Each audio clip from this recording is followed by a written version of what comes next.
You know how some carriers give you so little for your older busted phone you just end up living with it? I don't think so. Verizon lets you trade in your broken phone for a shiny new one. You break it, we upgrade it. You dunk it, doggy bone it.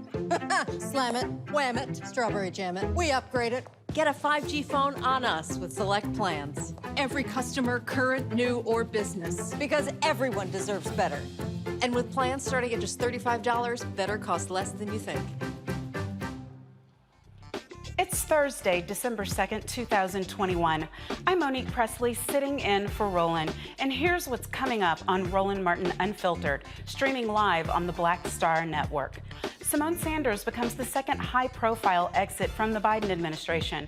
We'll talk about what is being said about her departure.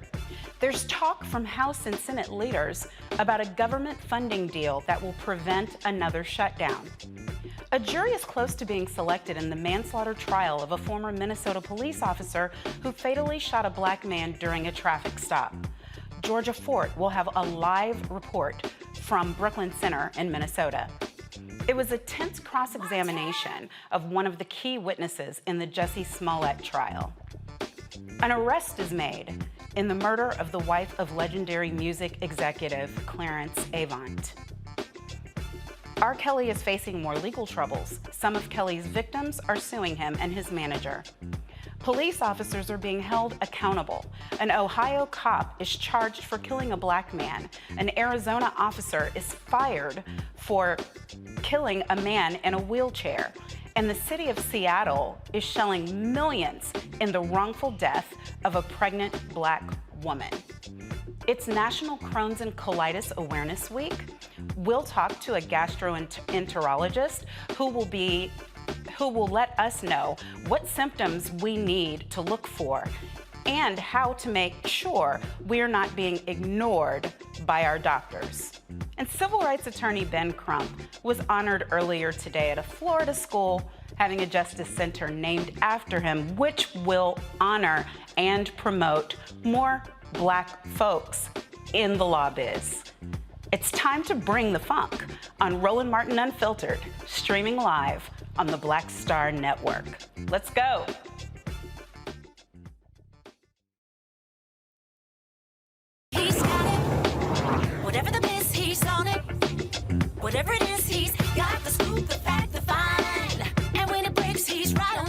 and it's rolling. Best believe he's knowing. Putting it down from sports to news to politics. With entertainment just for kicks, he's rolling. It's on Go Roll Roll, y'all. It's Roland Martin, yeah. Rolling with Roland now. He's funk, he's fresh, he's real, the best. You know he's Roland Martin now.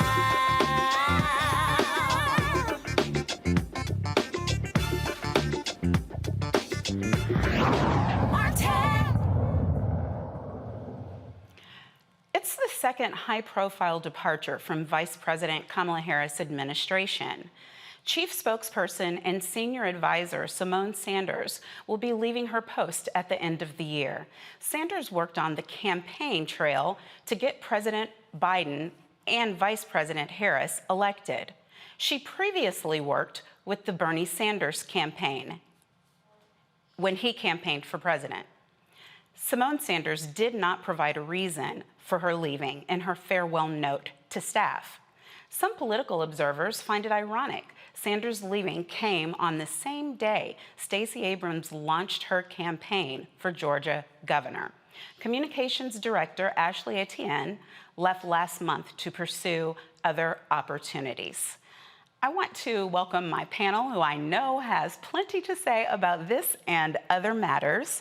First, ladies first, Reese Colbert, welcome, founder of Black Women's Views. Hi there, Reese. Hey, Monique, looking good. Dr. Greg Carr, thank you, girl, thank you. Dr. Greg Carr, Department of Afro-American Studies at the Howard University, HU. Greetings, Dr. Greg. You know, good to see you, Monique. You're holding it down well. Thank you. And Faraji Muhammad, the one and only radio and TV host. Welcome, welcome, bro.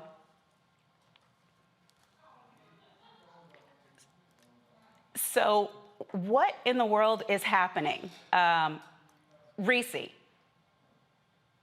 Well, I think this is much ado about nothing. I think Symone Sanders is incredibly talented and certainly in high demand in whatever she decides that she wants to pursue. She's had a very long, grueling last couple of years. The campaigns are relentless. They require a lot of travel, a lot of dedication, long nights.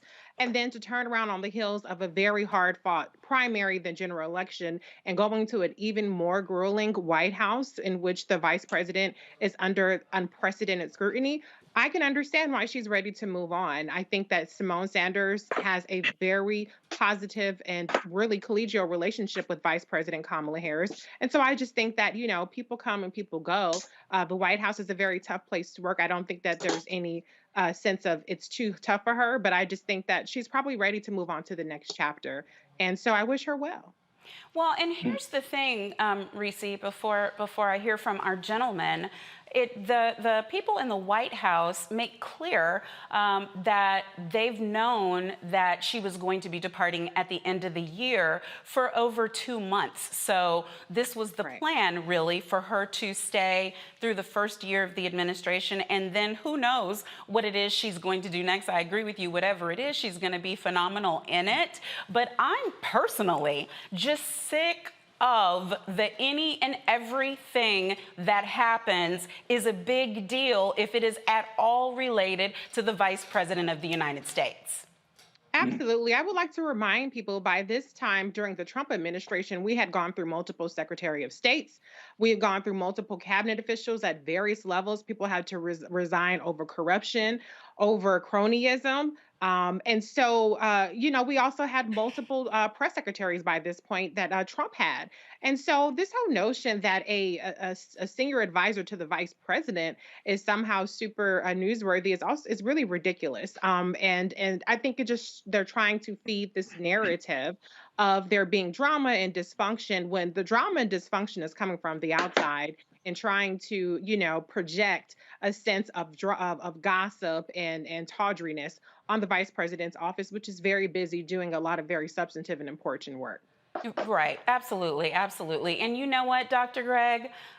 In the same week that our vice president is spending her hard-earned money on some nice pots, and some staffers who have served well at the highest level of government are deciding to move on, we find out that our former president was knowingly putting others at risk of having COVID since he had tested positive and went on about his schedule and his life like it didn't matter at all. It's kind of like we're dealing with apples and electric sets.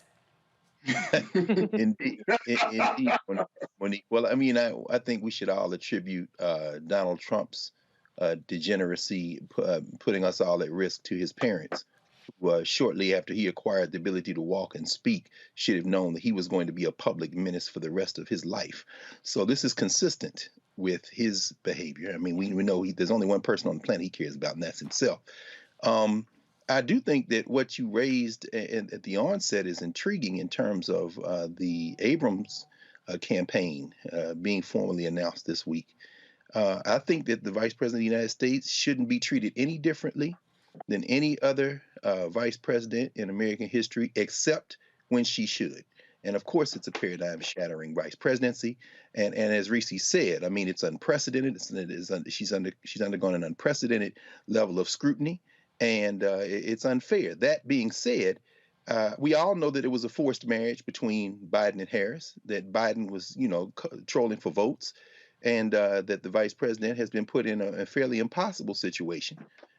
Certainly, he's thrown her out there on everything from border security to going overseas and making nice with foreign leaders. And now, that having been said, I think a great deal of this has to do with 2022 and 2024. This isn't the first departure from her staff. It probably won't be the last if what probably most of us are hearing is in fact true. And I think that the Biden administration and the Democratic Party generally finally have proven themselves to date ill-equipped and unable and unwilling to fight these white nationalists. And so, folk like Symone Sanders are thinking, well, where is the next battlefield and where can I take my talents? And maybe she ends up in Georgia, maybe she ends up somewhere else. It seems that Joe Biden may think that Pete Buttigieg would be a better nominee for president, even though he said he's running for president again. But I think a lot of this has to do with people with one eye toward 2022 and 2024, regardless of who they are working for at the moment. Mm-hmm. So where, Dr. Gregg, are you getting that it seems that Joe Biden may think Pete Buttigieg is a better nominee? What's the sourcing on that? Well, I mean, I just think if you look, I think basically it's the ability to read and write. I mean, and just observe. I mean, you see with the infrastructure deal. I can read, I can write, I can observe. Right. I'm not thinking that President Biden. I'm not inferring that. I don't see those signs, except for the trolls and the newspaper organizations, the media, who are saying that the young white boy, the young white gay boy, is going to leapfrog over the black girl. I mean, and that's the way they're couching it, as disrespectfully as that. So I know that they're trying to send those messages, but I don't see any real signs of that in terms of the things they're responsible for, because I see a vice president doing her job and I see a secretary doing his job. And I think they're both doing their jobs well. Well, there's reality and then there's perception of reality. And we know that in American politics, the latter is what controls, not the former. So regardless of how they are performing, and I'm not one who spends a lot of time sifting through social media trolls, certainly what you have said is in fact what I've observed as well, which is that the commercial white-facing media has indeed been pushing Pete Buttigieg very hard. And given that perception is reality, at least in terms of American electoral politics, I think it's probably a safe conjecture to say that Buttigieg is at least neck and neck in conversations about who could be the presumptive nominee. And as far as any of us can tell, since the current vice president hasn't been able to, didn't win the primary last time, the idea that she would win or be the presumptive nominee this time may be more rhetorical, in fact, than anything else. So, I mean, I think we're all engaged in conjecture at this point, wouldn't you say? No. No, I mean, I can name quickly 7 vice presidents who ran and did not win and then became the nominee. So I don't. 7 black women? I don't know. Well, no, we don't have another black woman to point to. So we obviously are in an uphill battle all the way, which is why anytime this comes up, I'm going to push back because she does deserve the distinction that goes with the hardness of the gate that she's having to break through and push open. But Faraji, on any and all of these things, what's your thoughts, bro? Real quick, I mean, I think there are a couple of things. One is the big issue of whether Kamala Harris has what it takes to become the president. I mean, there's talk right now that President Biden is not going to be, mentally fit to run another term, to give another 4 years to the country. That's going to put Kamala Harris back into the spotlight. And I think that this exit with no full explanation, Monique, is a big deal. I mean, from Symone Sanders, this is, if she were to say, I'm leaving because there are new opportunities, or I'm leaving because I want to spend time with my family or something like that, that would be one thing. But for her to leave without any explanation, it opens the door for a lot of speculation. It opens the door for rumors and innuendos. It just opens the door for things that may not be true, but because of the optics of the situation, the timing of this departure, it doesn't bode well for the Democratic Party. Symone Sanders is a very bright sister. She has, I mean, of course, she knows she's worked with Kamala Harris. She knows she worked with Bernie Sanders. And I mean, she has the know-how, she has the knowledge, the experience, she has the network, the resources to really make some inroads for the Democratic Party. And so right now, it's not a good look. And especially when that conversation is like, we're going to leave at the end of the year. We're going into a major election year for the midterm elections in 22. You got one of the stars of the Democratic Party saying, I'm calling it quits. People are saying that the vice president's office is in quote unquote disarray. I mean, you got all of these things happening. So, I mean, I think this is a big deal. I really believe this is a very big deal. And I understand that some people might want to try to diminish it and downplay it. Say, oh, no, this just happens all the time, which it does. It really does. But the timing of everything is the thing that opens up the timing, and the fact that she didn't say exactly why she decided to leave.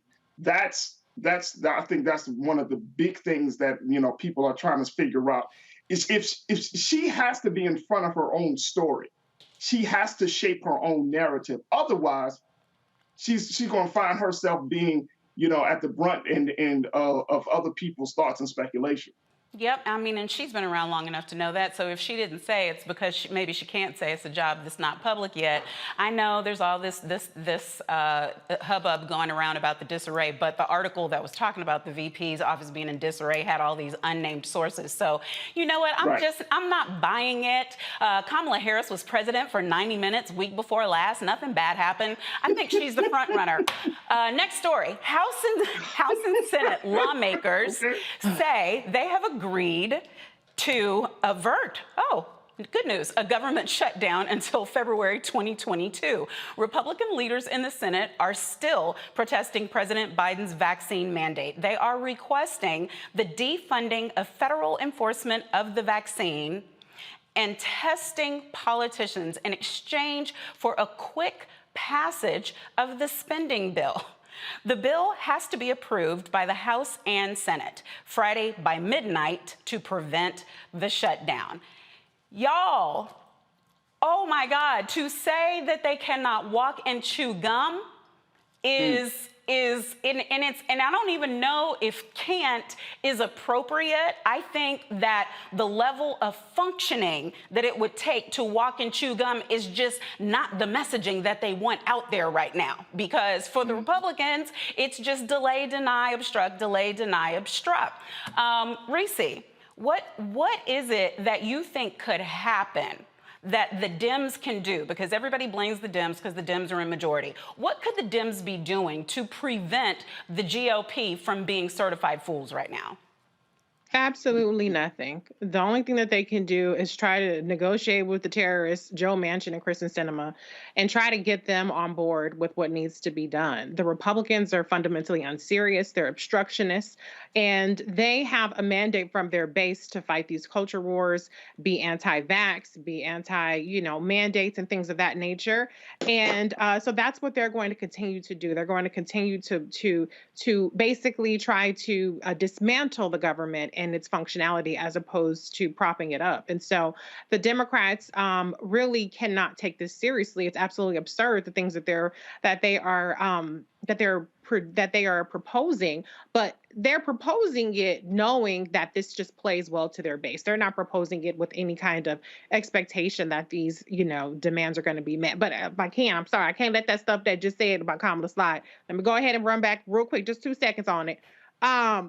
First of all, I just want to say that if President Biden wanted to anoint Pete Buttigieg as his successor, he would not have put him in the 11th ranking cabinet position. He is 14th in the presidential line of succession. And as Monique pointed out, he did transfer his power temporarily to Vice President Kamala Harris while he underwent a colonoscopy. He did not have to do that. To me, that sent a shot across the bow to say, listen, she's my gal and I'm sticking with her. So I don't think that it makes any sense for people to say that Biden himself is trying to prop up Pete Buttigieg by putting him in a cabinet rank position that's lower than HUD and agriculture. I'm not buying that whatsoever. And as far as these reports, all of they are is they're just an almanac, an encyclopedia of every unnamed source throwing dirt on Vice President Kamala Harris's name. There is absolutely no reports of any policy substantive dysfunction. It's this person doesn't like that person allegedly, and this person isn't getting along. Where's the meat? Where's the substance behind any of the criticisms? I'm not talking about the pots. I'm not talking about how she says I'm not talking about who don't like each other in offices. I don't get along with all my coworkers either, but we deal with it. So I think that there's a lot of real reduction and marginalization going on, and she's not being afforded the stature of a vice president, in which Monique pointed out the last several of them, if they have run for the nomination, they have received the nomination. Now, whether they won the presidency is a different story, but I think what we're seeing now is a years-long campaign to try to diminish the stature of the vice president by normalizing something like the Secretary of Transportation. I mean, nobody was saying Elaine Chao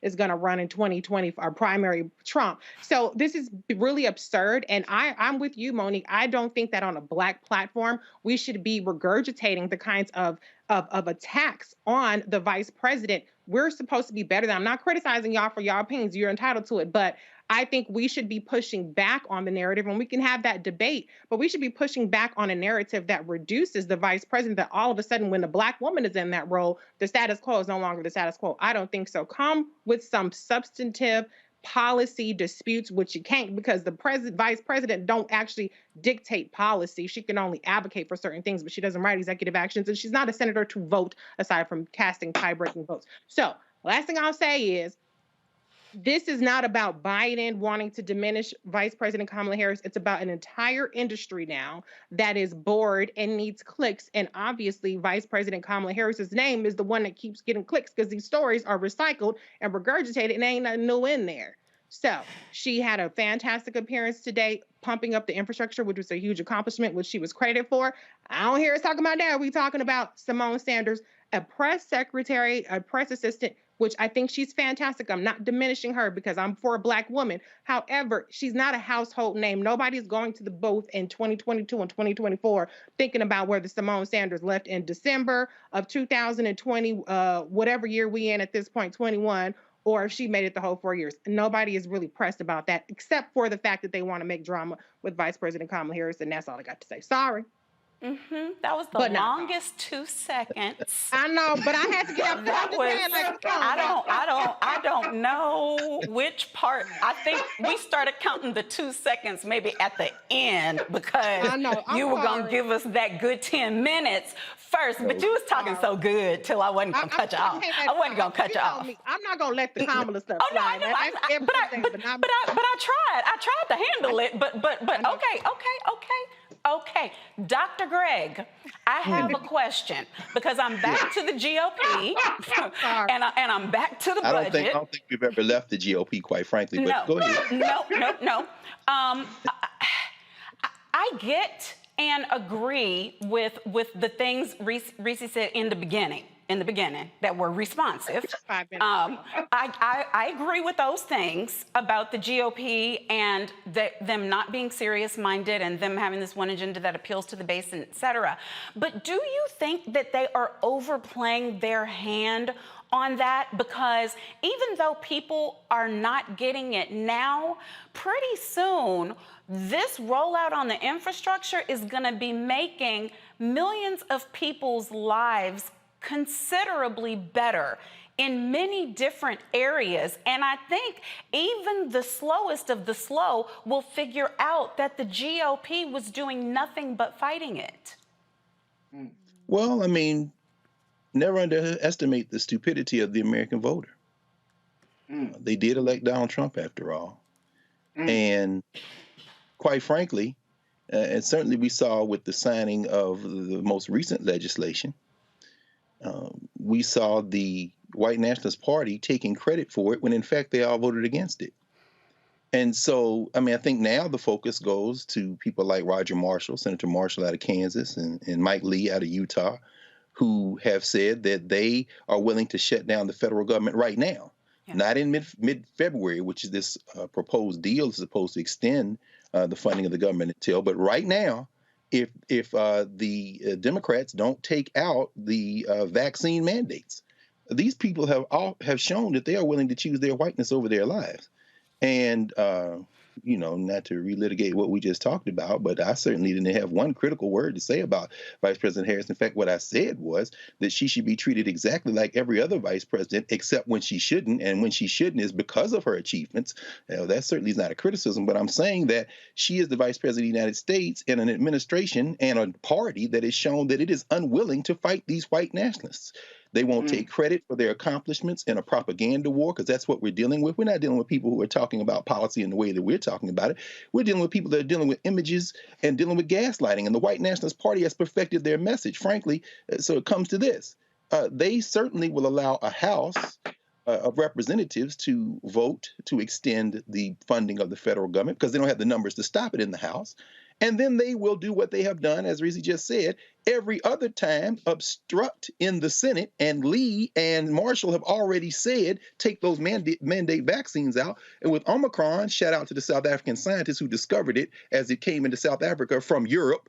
But as that Omicron virus continues, and now we're in the holiday seasons, they have shown that they are willing to put us all at risk. And if they are going to extend, let's say they vote, and it does continue the funding of the government till mid-February.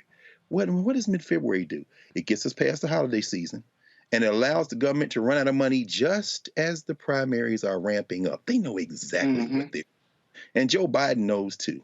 As far as I'm concerned, Joe Biden has been cutting his own throat, which means all of our throats, and that would include the throat of the sitting vice president, by not fighting these people on the grounds they're fighting with. I don't give a damn if you talk to Mitch McConnell. Did you talk to Lee? Did you talk to Marshall? Because I'll tell you who did. McConnell. This is all theater. They're going to do what they've done every other time. Yeah. Right. No, and I understand. I think we're going to be betwixt and between budget and VP for a minute.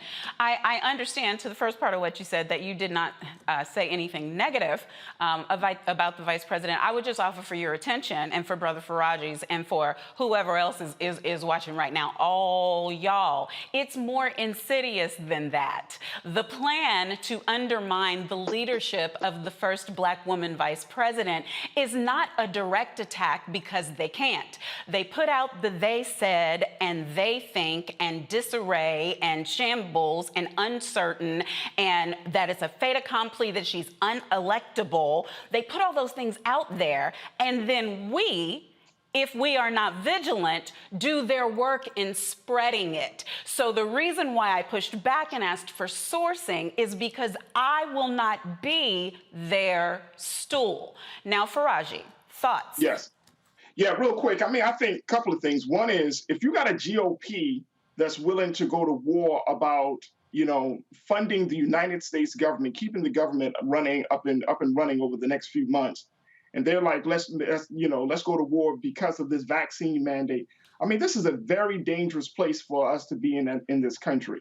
This GOP party, and I'm with Dr. Carr on this, is that they played this political theater before. but it's getting to be very, very old because people don't, I mean, we can have these conversations. They can have those conversations in Congress as well. But when it comes down to it, it is the constituency, it is the American people that is going to determine how this country is going to move forward. And a lot of times we have these discussions and we really don't talk about, we say the people, but I'm saying that there is a level of dissatisfaction in this country that is going to just boil over. Yeah. People are tired. And I think going to the conversation about Vice President Harris, people want to see more. It's like there was, and I mean, y'all can fight me, y'all can debate me, but there was great disappointment with President Obama because it was under President Obama as we had all of these police killings and shootings that we didn't see enough. I mean, just strong bully pulpit style leadership where the president is saying, hey, this is not going to continue to happen on my watch. And I think that's part of what we're seeing that with Vice President Harris. I don't know, that may be stirred up by the media, but I think that just Black people in general, we're just tired. We're sick and tired of constantly having our people in these positions and then at the same time, not using the power of their office, not using the power of their influence, not using the power of their word. I mean, to really just steamroll. And I'm with Dr. Carr on this piece, where that if you don't fight white nationalism and stop playing games and saying we're going to work across the aisle and create this bipartisanship, if you don't just call it out for what it is, without being so afraid to tell the truth, without being so afraid that you're going to lose votes, without being so afraid that you're going to lose quote unquote friends across the aisle to get things done. This country is suffering because of lies. This country is suffering because the American people are being constantly, we just get all these delusions. We hear from the government that all is well, things are progressing, we are making strides. But it's not, that situation is not being realized in the lives of people every day. This country is struggling. The wealth disparity is real. The education disparity is real. Healthcare is eroding each and every day because of these medical companies and big pharma. I mean, we can go down the list. Hell, gas is even up. Gas is, and the president had to go off on the gas companies saying that there must be some illegal behavior happening behind the scenes that causing gas prices. The American people are tired. How long do you think that, I don't care whether you're talking about McConnell, Marshall, whoever, how long do the people that represent us, quote unquote, how long do you think do they really think about us to the point where they say, you know what, if we don't start doing something different, they may rise up against us. That's the thing. Okay, well, we're in that place right now, I would invite anybody who wants to know exactly what the current administration is doing to go to whitehouse.gov and to check there under the releases. And it starts with the very first day of the administration and says every single thing was passed, every executive order, most of the major meetings, all the readouts. It's all there for you to see for yourself so you can know at least what's being attempted, what's being considered, and what's being done. Me personally, though, Faraji, am not yet tired of having Black folks in these offices. We've only had one Black president, and now we have one Black vice president. So, I mean, we ought to at least get a few more before we just go back to electing white folks. But we've got to take a break. So coming up, we will get the latest from the Brooklyn Center, Minnesota, where former police officer Kimberly Potter is on trial for killing Dante Wright during a traffic stop. Journalist Georgia Fort has been in court during jury selection. And later, he's synonymous with social justice. That's why a Florida law school created the Ben Crump Social Justice Center.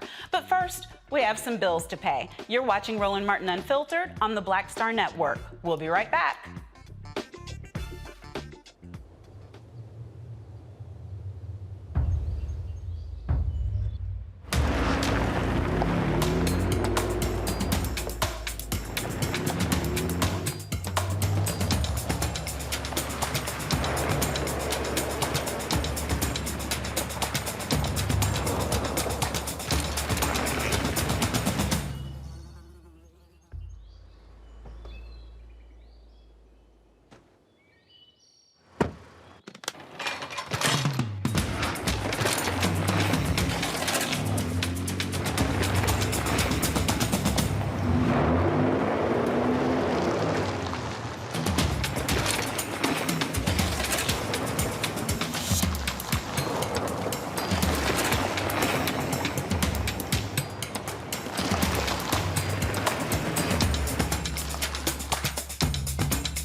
Betty is saving big holiday shopping at Amazon. So now, she's free to become Bear Hug Betty.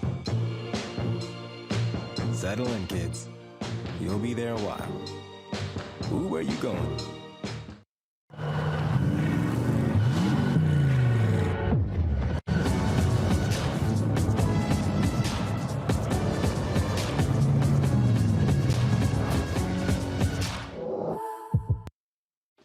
Hey, I'm Antonique Smith. Hey, I'm Arnaz J. Hi, this is Cheryl Lee Ralph, and you are watching Roland Martin, Unfiltered. I mean, could it be any other way? Really? It's Roland Martin.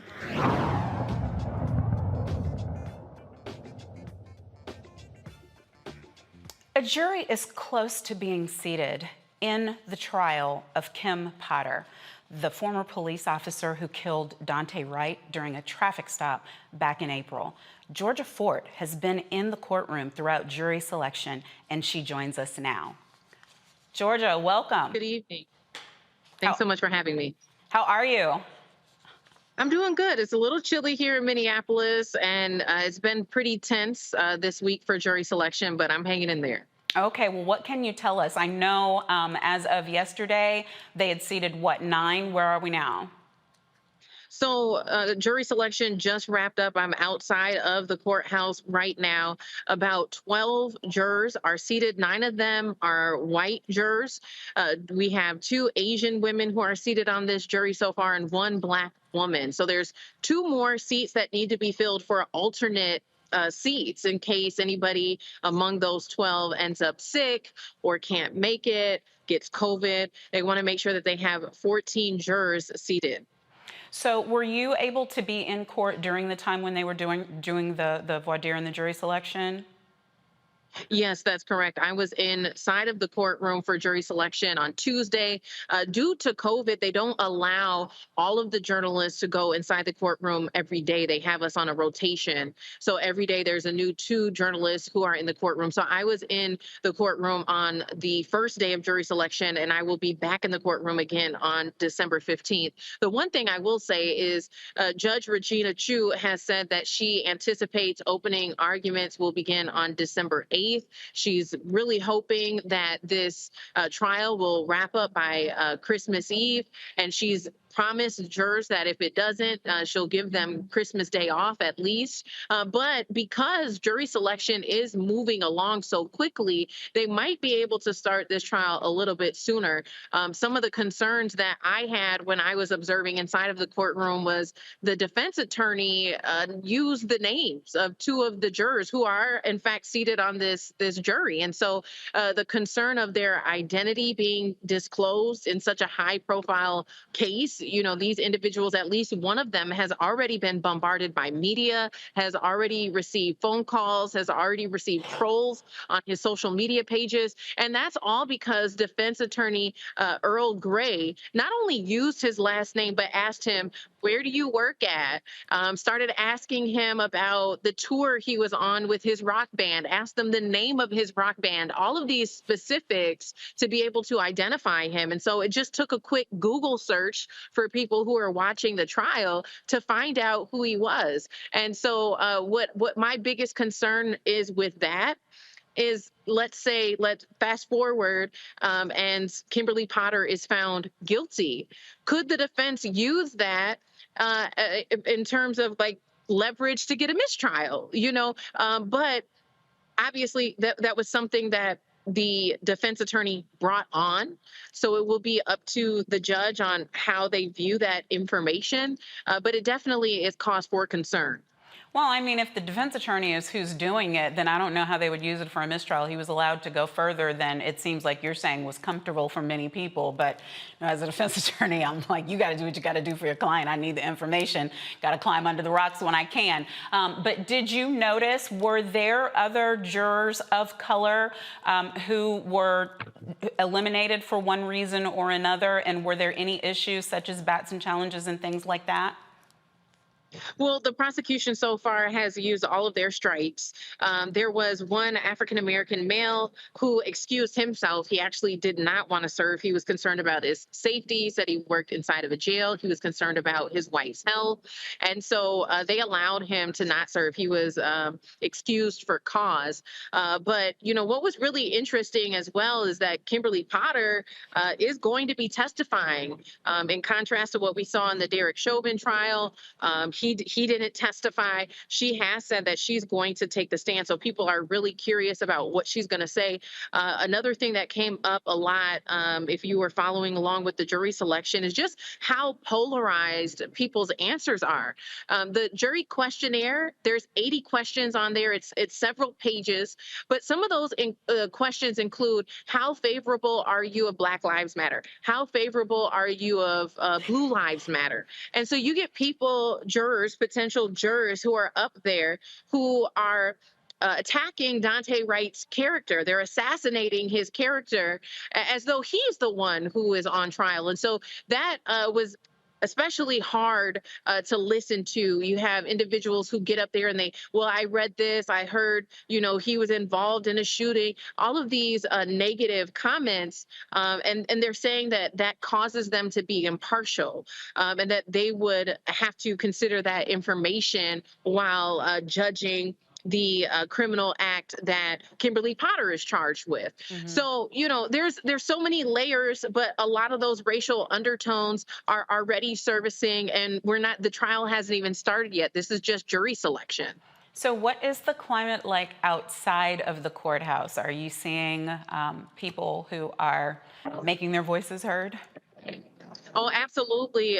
We did on the first day. However, tonight is pretty quiet, and I think a lot of that has to do with what happened on the first day. As soon as I stepped outside of the courtroom, there was a pretty large protest out here, hundreds of people in the streets, and shortly after I stepped out of the courtroom, there was a vehicle that just drove straight into the crowd.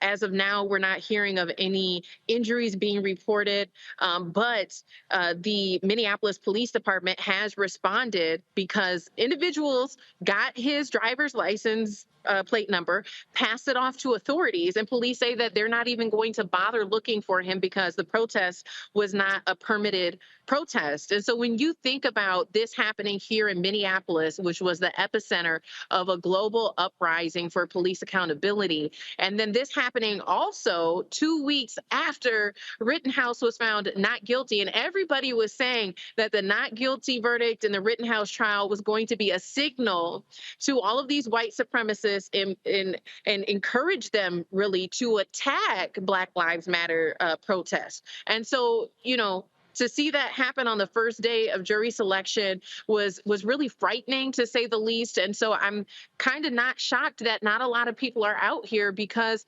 they're concerned for their own safety. And I even believe if there is a clip, I would like to show the viewers today just how horrifying that experience was for protesters on Tuesday. Yeah. And we're rolling it right now, so they're seeing it as you speak. Absolutely. Well, we really appreciate the work that you're doing and keeping us minute by minute up on everything that's going on in the trial. Thanks so much for joining us with the update. Thank you. Thank you. It is time for a quick break. Roland Martin Unfiltered will be right back. You're watching the Black Star Network. Stay tuned.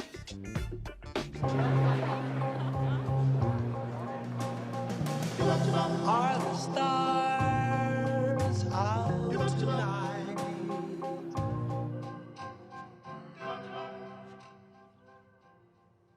Alexa, play our favorite song again. Okay. I only have eyes for you. Oh, that spin class was brutal. Well, you can try using the Buick's massaging seat. Ooh, yeah, that's nice. Can I use Apple CarPlay to put some music on? Sure. It's wireless. Pick something we all like. Okay, hold on. What's your Buick's Wi-Fi password? Buick Envision 2021. Oh, you should pick something stronger. That's really predictable. That's a really tight spot. Don't worry. I used to hate parallel parking. Me too. Hey. Really outdid yourself. Yes, we did. The all-new Buick Envision, an SUV built around you, all of you. Once upon a time, there lived a princess with really long hair who was waiting for a prince to come save her. But really, who has time for that? Let's go. Feeling myself. I'm feeling She ordered herself a ladder with Prime one-day delivery, and she was out of there. I want some hood girls looking back at it and a good girl in my tax bracket. Now, her hairdressing empire is killing it. And the prince? Well, who cares? Prime changes everything. Hey everybody, it's your girl Lunel. So what's up? This is your boy Earthquake. Hi, I'm Chaley Rose, and you're watching Roland Martin Unfiltered.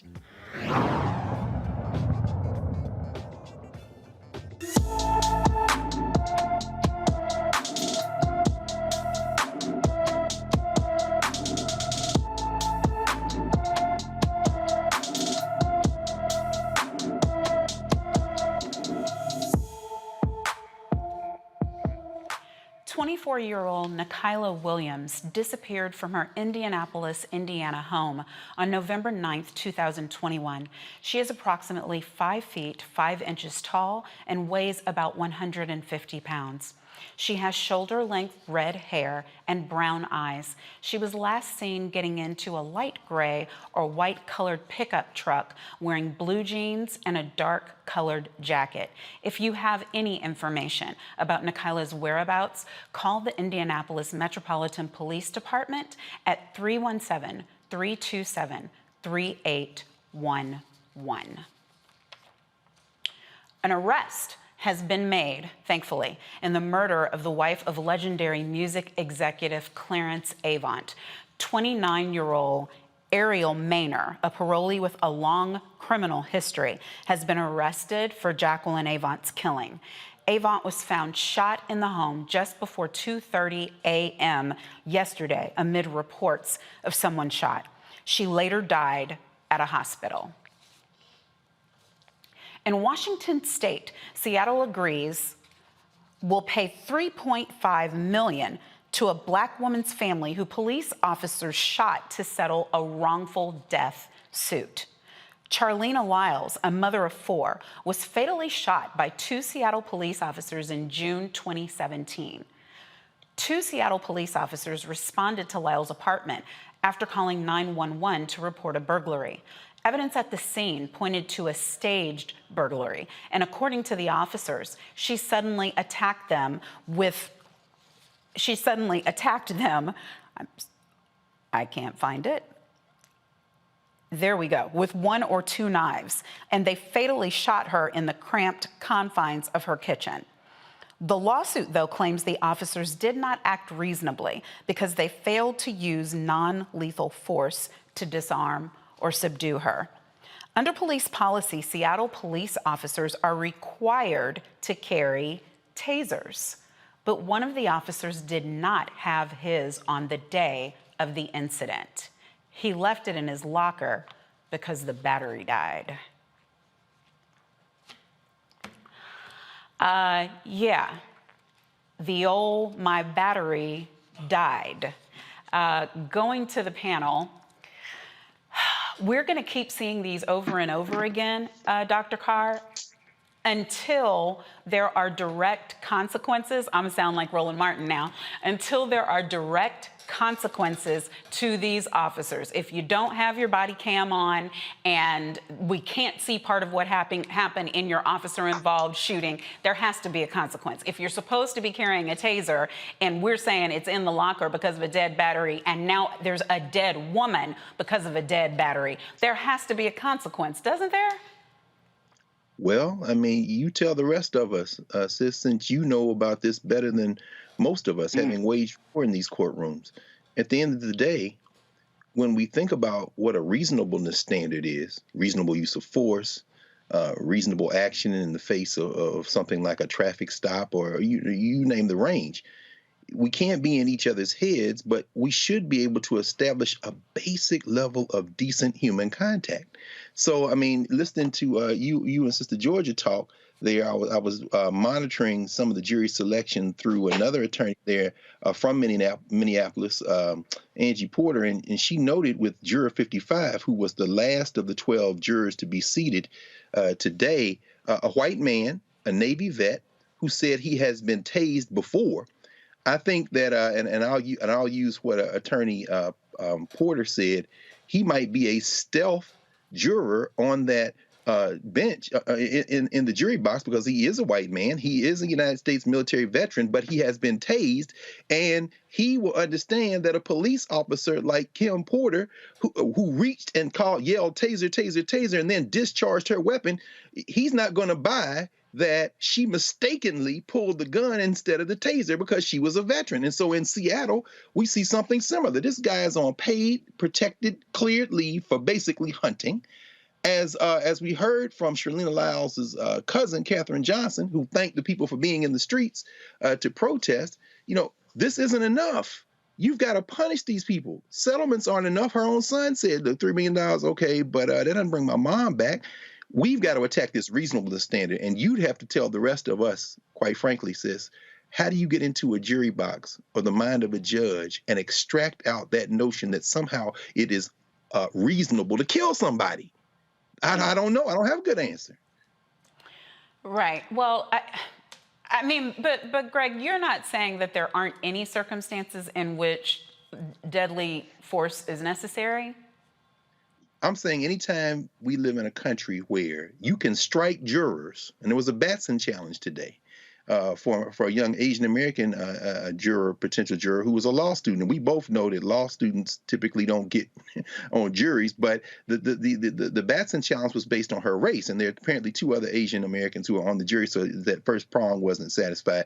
But what I am saying is that you shouldn't answer a jury questionnaire and be struck from a jury for cause simply because you said that you attended a protest against police brutality, or you said something like, I think there are situations where the police are wrong. How does that become prejudicial except in a society where the police cannot be wrong as almost as a matter of law?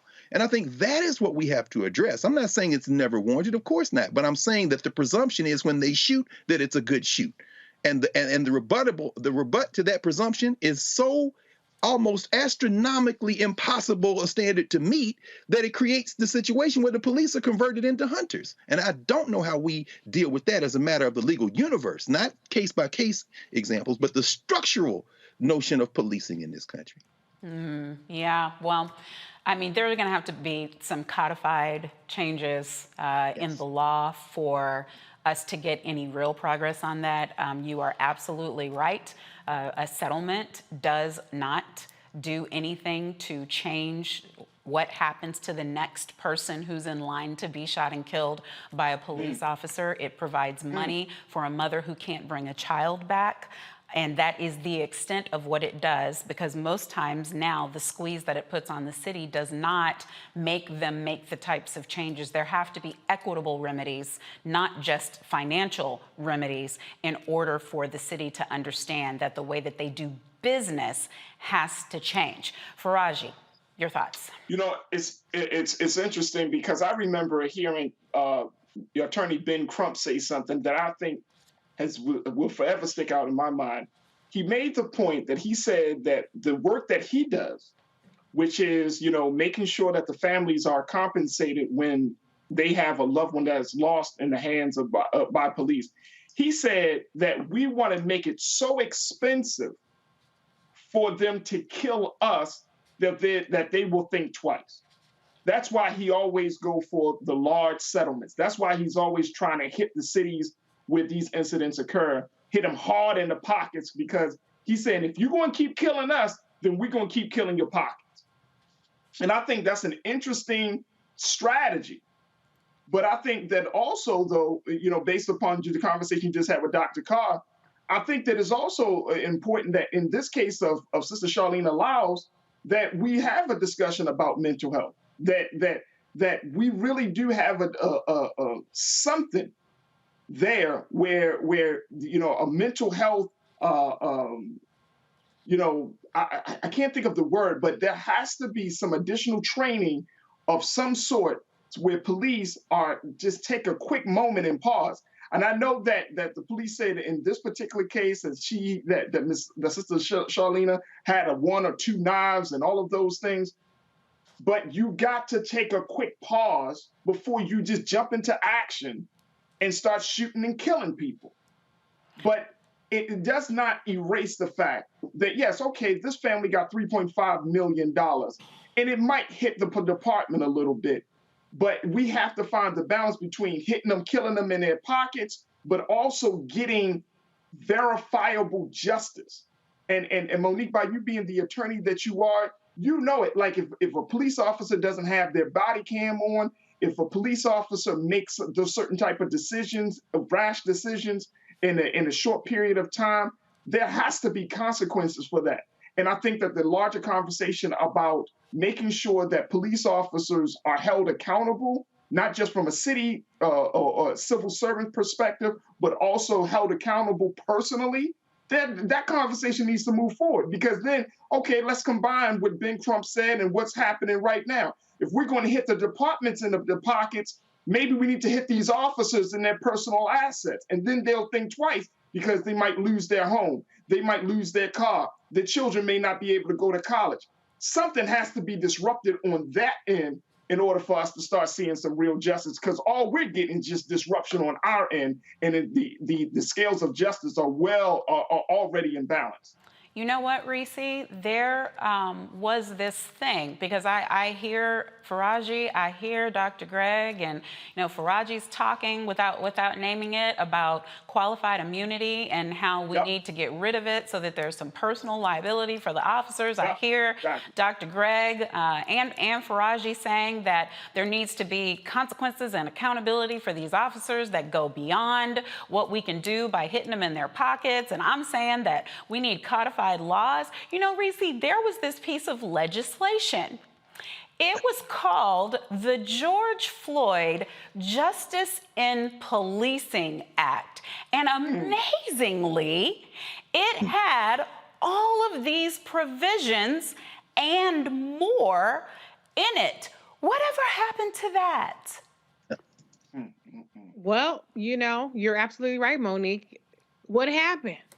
I hear more people talk about it now than when last year, when people were focused on the kente cloth and the kneeling and making a mockery out of it, when there was momentum or people were out in the streets, and we really probably could have pushed for what we were trying to get to. Maybe we wouldn't have gotten 100% of the provisions, but there was some momentum and a little bit of an appetite there, even from Trump. I'm not giving him credit, but even from Trump, to get something done.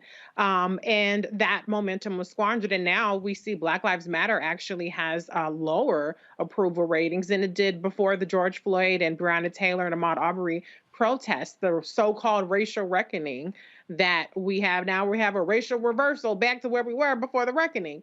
And so, unfortunately, this is going to have to be fought at the local level, at the state level, because I don't think we're going to make any progress at the federal level for that. But the thing that just trips me out, we've talked about multiple stories of Black people being killed by the police in the same week where we had a mass shooter apprehended alive. He has a mugshot. He's not a hashtag. He doesn't have a body bag. His family's not planning a funeral. They at trial court looking for his arraignment.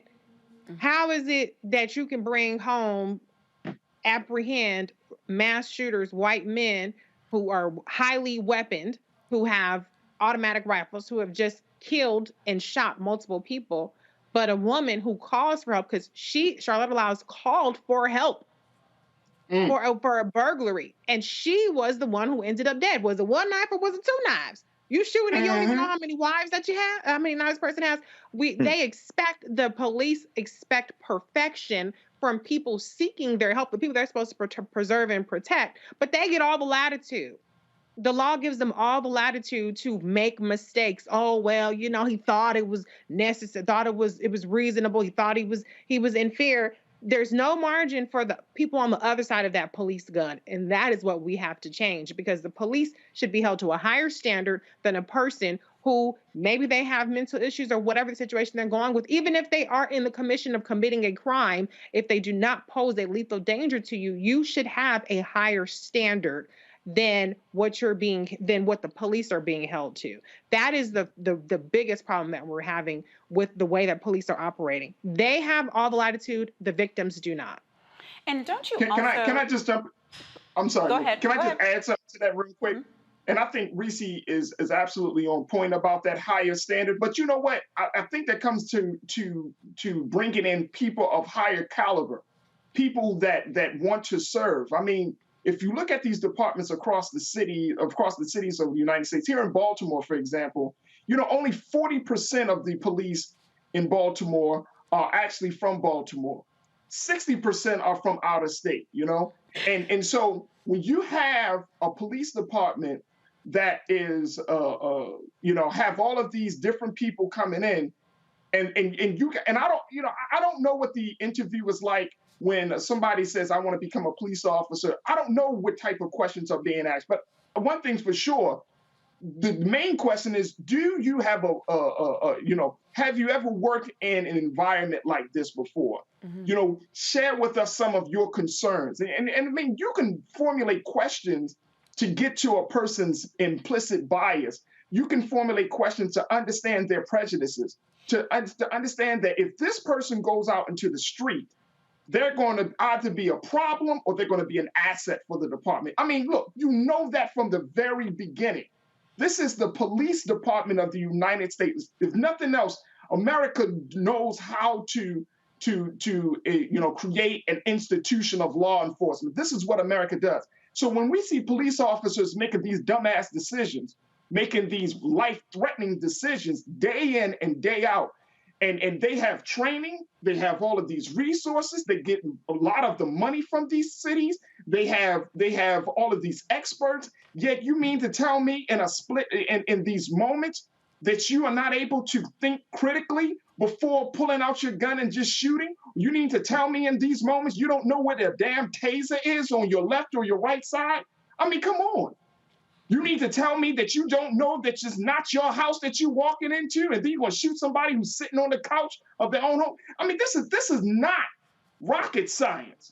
This is just this is a person problem. This is not a training problem. I hear you. Well, I mean, it's both. It can be both, because poor training can make for more poor decisions. But when you talk about implicit bias, when you talk about sensitivity training, I'm not going to let it go. When you talk about officers' records where they can't go from one jurisdiction where they had misconduct and go easily to another jurisdiction, when you talk about no-knock warrants, like what happened with Breonna Taylor, it was all in the bill.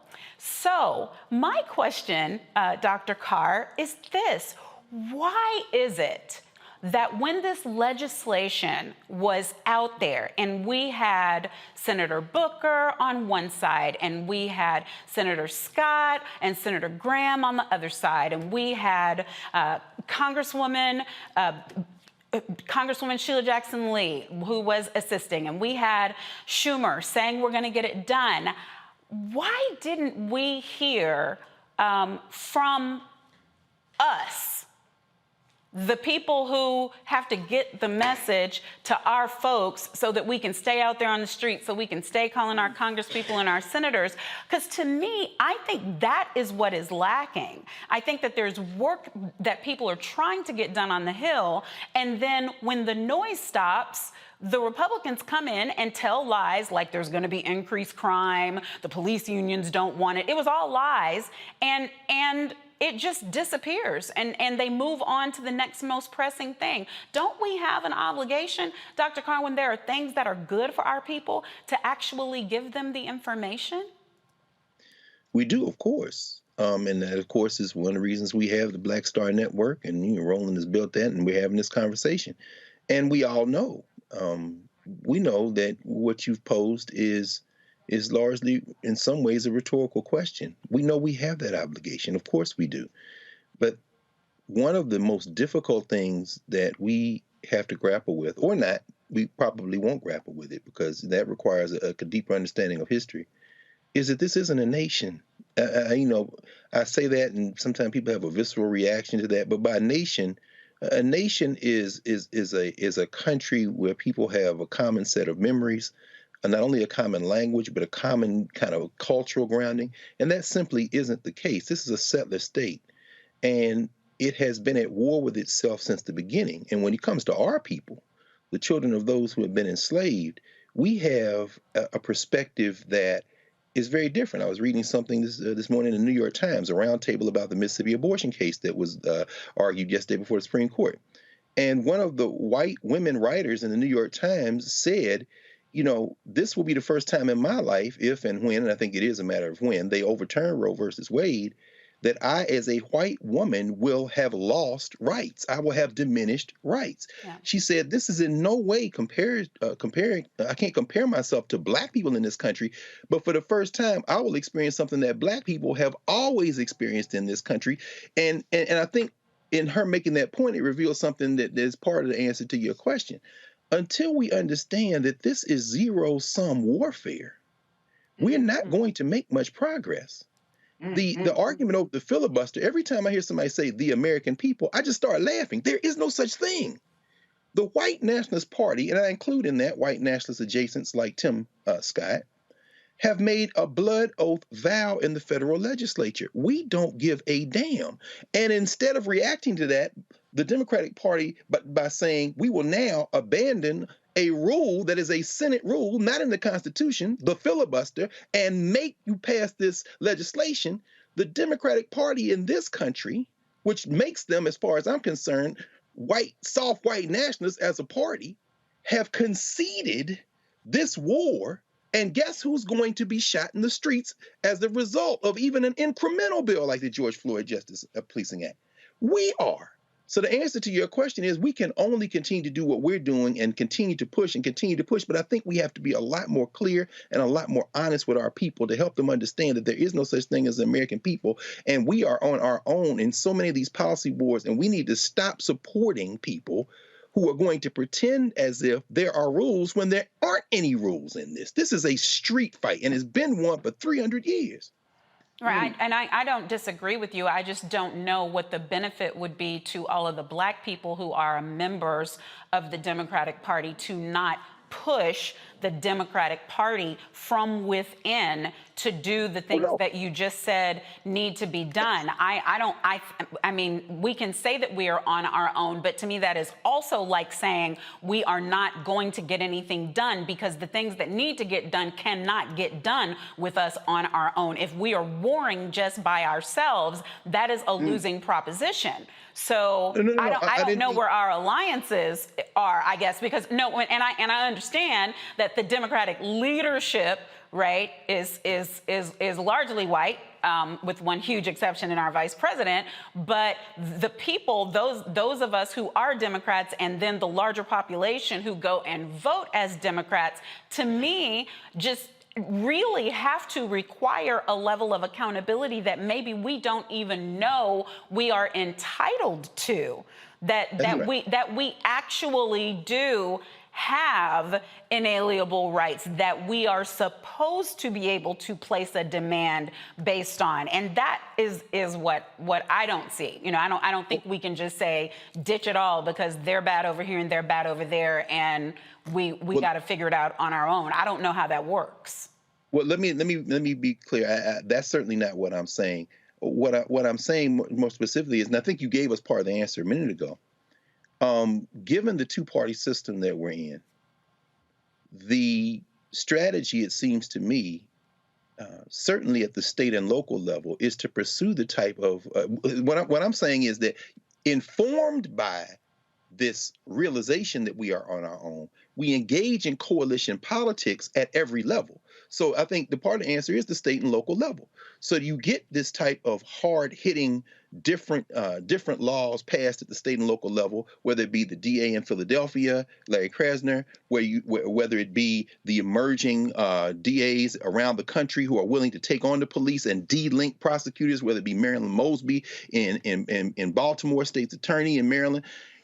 It has to be done through that way. And if we're going to use the party apparatus for the short term, we have to do that. The only other thing I would say is I was speaking more directly of the way this federal system was constructed. And for that, you go back to the Federalist Papers. You go back to James Madison, for example. I mean, when you look at Madison's approach to governance, it was with the idea that these white men, I'm not even talking about white women, these white propertied men are too stupid to be allowed to govern this state. So they've set up a Republican form of government, a representative government. And then what ends up happening is you have a federal system where the power to obstruct anything has been farmed out to the states. So we're not saying different things at all. We're saying, we have to engage in a multi-layered war. And at the state and local level, I think that is where we'll see the most effective work. In fact, the last thing I'll say is very interesting. In the state of Georgia, you see Stacey Abrams. I don't think any of us have any doubts that even with this rigged system that these white nationalists are trying to put, first of all, it's not at all clear whether even Brian Kemp will be the nominee. He's going to be primaried by an even more Klan-adjacent guy in Georgia. But I don't think any of us have any illusion that Stacey Abrams not only won the last election, she'll win this upcoming election as we continue to organize. Now, at the same time, they may turn around and send one of the most remarkably stupid human beings to ever sit in the Senate if he wins, right next to Tommy Tuberville, and he will be black, Herschel Walker. And I'm saying the federal legislature is set up in a way that is going to ultimately perhaps fracture this whole concept of United States of America. And what you are saying, what you said about state and local elections and the importance of organizing at the state and local level is only to become more important. So I'm saying, don't disengage, engage, and it's got to be full spectrum engaging, beginning with the local level. No, well, I don't think I love it. I love it. I love it. I don't know about y'all who are watching, but the types of conversations that you can have on the Black Star Network, on Roland Martin Unfiltered, you can't find any place else. I don't know why anybody would be watching anything when you could get this. We're going to go to a break, though, and coming up, the parents of the 15-year-old who shot up a Michigan high school could be facing charges themselves. And reports say his parents were at the school just hours before the shooting to discuss his disturbing behavior. We'll talk about what, if anything more, could have been done to prevent this tragedy. You're watching Roland Martin Unfiltered. We'll be right back here on the Black Star Network.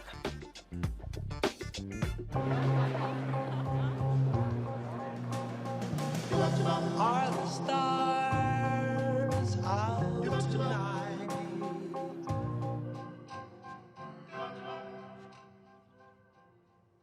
Alexa, play our favorite song again. Okay. I only have eyes for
Maureen is saving big holiday shopping at Amazon, so now she's free to become Maureen the Merrier.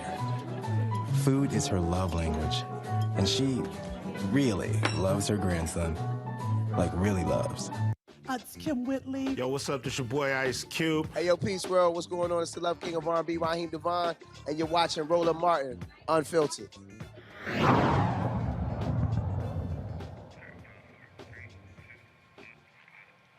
Michigan officials are still trying to find out why 15-year-old Ethan Crumbley went on a violent rampage, killing 4 and injuring 7 at Oxford High School Tuesday.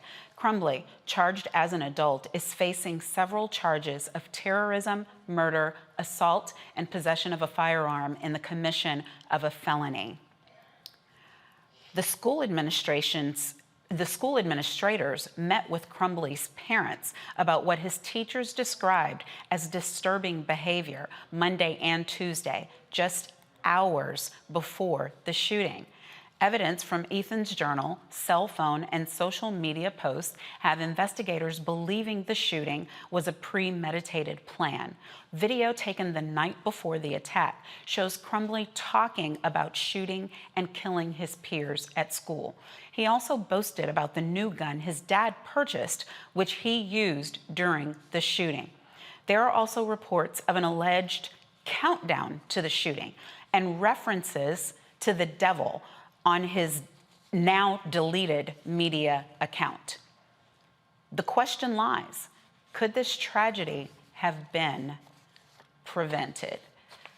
Reese, I'm gonna let you answer that question, but I'm gonna say what I think I have said on this show at least 11,000 times.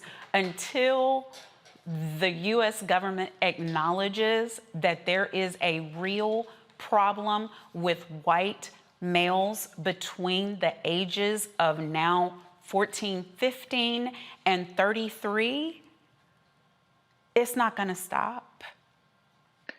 Right. And I said this earlier today on Clay Kane Show, I'll say it again, believe white men. When they tell you that they're going to shoot up a school, when they tell you that they devil worshiping or whatever demonic stuff that he was into, believe them. It's crazy because if a troubled Black child is meeting with getting called into the principal's office, that child is getting suspended, then they're getting expelled. Okay, there's consequences for them. We've seen 10-year-old and adolescent Black girls being tossed around like rag dolls by school resource officers and police officers, and yet this killer has been treated with kid gloves. I mean, even the New York Post released a picture of him that was not his mugshot. It was a picture of him as like an 8-year-old choir boy or something. And so we need to stop treating white male rage with kid gloves. We need to stop calling it economic anxiety. We need to stop calling it, these different euphemisms where we talk about their we play into their culture wars by having the conversations on their terms on things like critical race theory, et cetera, et cetera.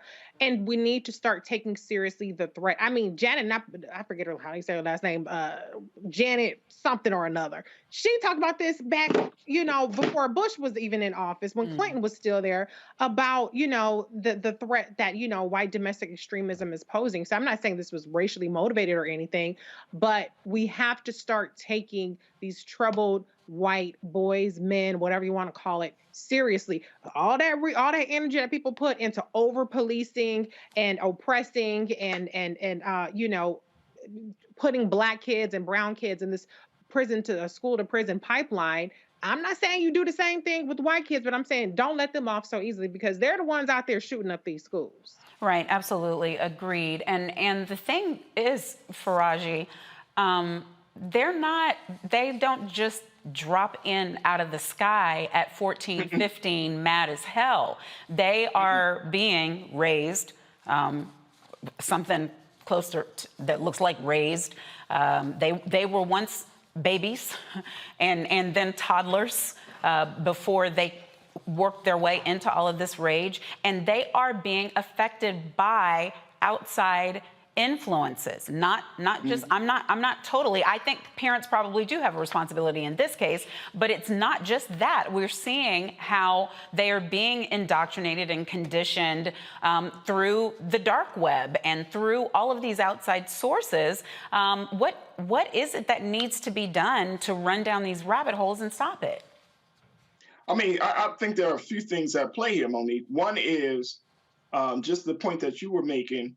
When you see a child 15 years old who decides to go up in the school and he's going to start shooting and killing people, the first thing I would look at as an investigator is looking at the parents. What's going on inside the home, right? Because the home serves as the base of a child's understanding about the world and themselves. So that's the first thing. So I think that conversation about parents and responsibility, no parent, we can say, oh no, we would never raise our children to be killers. But even in the Black community, we expose our children to too much grown-up stuff in terms of violence, in terms of not being able to properly resolve conflict, in terms of teaching Black boys and Black girls that you can't express yourself, don't cry, and all of this garbage that we send, right? And I'm saying, and I'm using that as an example because he could have been exposed to the same thing. Now, does that mean that he should get a slap on the wrist? Hell no, he shouldn't. Because at 15 years old, a baby knows the difference between right and wrong. So by the time you get to 15, you know what you're about to do is either right or wrong. Going up into a school and shooting people, that unless you are a sociopath, then your brain should register and say, you know what, this may not be a great idea. So when we have that conversation, but I also want to have the discussion about the fact that this is not just about guns. Please, let's not make this about guns, because we know white media often says, uses that excuse. Well, access to guns, the gun policies, gun laws needs to be stricter. Don't they? That's not the don't they? Yeah. I mean, yes, but at the same time, I mean, are they wrong? I'm just checking. No, I'm not saying it's wrong, but this kid didn't get the gun off the street. He got it from his parents, who for some reason did not teach him certain things. Now, again, we don't know if this child is a sociopath or psychopath. What we can only speculate. But the point is that let's not let's not get away from the simple fact that he made a choice. This child, just like Rittenhouse, just like all of the other white males that go into, that's a mind thing. And Dr. Carr, I'm sure you can attest to the fact that we see this all the time. And what we're seeing right now is that we're seeing white men and boys who are feeling threatened, who feel like they're losing power, are losing their minds right now. You can take it from President Trump all the way down to this joker. They'll feel like they're losing their minds right now. And so how do they handle that? They only handle that by, I'm gonna shoot and kill somebody. And that's the part of the conversation that we don't want to really have, because we don't really believe that an individual can think like that. But guess what? It happens every day in the Black community too. When you got Black people who say, man, I'm just going to do me. And next thing you know, we shooting and killing each other. That's a mindset. Something is inherently wrong when the human being is at a place or at a thinking where they feel like the only way they can resolve a problem, the only way they can relieve certain type of feelings within them is that they play God and take somebody out like that. Yeah, I hear you. I agree with you. The only pin, if I had to put a pin in it to make a point, that the separation for us, where we got crazy and depraved and psychopathic and homicidal people here, the same way they are everywhere else in the world. The difference is that we are weaponized differently to be able to do something about it. So I don't think that we can ignore the gun conversation while we're having the conversation about the state of our mental health. Dr. Greg, but I got to keep moving. I got a question for Dr. Greg, because he's my. There's a culture of violence in this country that we haven't fully embraced. I hear you. America loves violence. I hear you. That's why. But I'm still going to Dr. Greg. I hear you, and I'm going to Dr. Greg. Okay. Because I need my senior scholar, because I'm just asking you this question, frankly, Greg, because I want to know your answer. I just want to know what you think about it. And I got my little introductory quick 3 sentences about it before I ask you the question. You have to be 18 to be able to vote, right? And you got to be 21 to be able to drink. Yep. you gotta be 18, sometimes 21, and to be able to serve police officer, military, etc. You have to be 18 and over to be able to drive on your own. And the reason why they make these limits, these minimums on age, is because the brain in the adolescent is not fully developed for them to be able to make the mature decisions that are necessary to handle those types of responsibilities. So, my question then is, do you agree or disagree with teens that are 14 and 15 being charged and tried as adults, such as in this case? No, I disagree. Of course, for the reasons you said. And I think it's a I love you, seamless. Dr. Greg. Yes. What? Okay. No, I mean, you laid it No, out. it's brave. It's brave and it's bold, because sometimes we fight for the black boys and we don't want them to be tried. And then the white boys come and do this stuff and we're like, throw them under the jail, give them the electric chair. And I'm like, come on, people. What's the policy and what do we believe in? Go ahead. I'm sorry. I'm excited. No. Please don't apologize, because I think this is the challenge we have. Again, there is no such thing as an abstract human being. And so that's why I think the conversation we're having, Reese and Faraji and me and you, it's all part of a seamless whole. And I agree, Faraji, what you said. There's a culture of violence. So this isn't happening worldwide. The United States is a gunfighter nation. In other words, the things we worship are violent. Whether it be football, whether it be every movie, every television show, damn near everybody interviewed on Roland Martin Unfiltered with a new TV show on here. If you take 50 Cent out of the rotation, it stars all the violence. I mean, in other words, we worship it. We worship the gun. Now, so at the same time, but race plays a role. Remember, I'm sure we both remember this, sitting in our constitutional law class, and we had to read Milliken versus Bradley. That was a 1974 case where they said the Detroit public schools are segregated, so we're going to loop in 85 surrounding school districts and allow busing into those districts. And Supreme Court struck down the Sixth Circuit and said, you can't do that. Well, Oakland, Michigan is about halfway between Detroit, 40 miles out of Detroit, and just about 40 miles south of a little place called, what's the name of that place? Oh, I can't think of the name of the county right now, but it's the county where, remember this guy, Terry Nichols? Lapeer, Michigan. Terry Nichols was with the Oklahoma bomber, Tim McVeigh. People talk about Timothy McVeigh, but Nichols was from a place in Michigan about 40 miles north of the place where this white boy shot up. Now, what does that have to do with what we're talking about right now? Violence. We're immersed in this violent culture in the United States. When it's around black people, they put metal detectors in the schools. Yeah. I worked in the Philadelphia Public Schools one time. There's this Chinese young lady, a sophomore in high school. We had a Philadelphia Freedom Schools meeting, 300 some students, Chinese students, Latinx students, black students, white students. And this child got up, she went to girls' high, and she said, until they put metal detectors in girls' high school, one of the top public high schools in Philadelphia, you should take them out of all of the other high schools where my peers go to school, because you've racialized this violence as if we somehow won't be violent because we're different race or different class. Right. Now, when you put that together, I agree with you, Faraji. You've got people in rural places like Lanier, Michigan, where the guy Nichols is from. Roy's on a farm, think something's being taken away.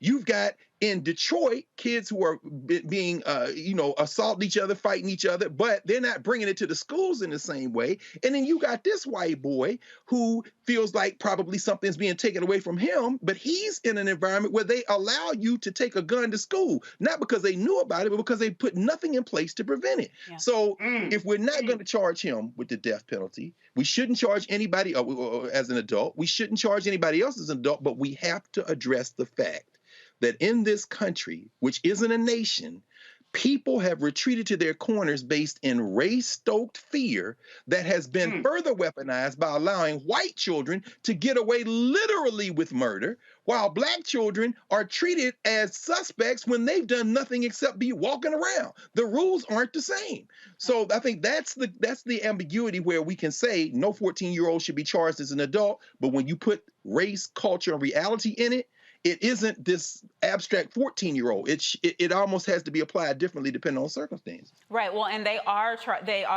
have charged him as an adult in this case. But, like I said, sometimes I hear an outcry behind that and sometimes I don't. And I think it should be the same across the board. Yes.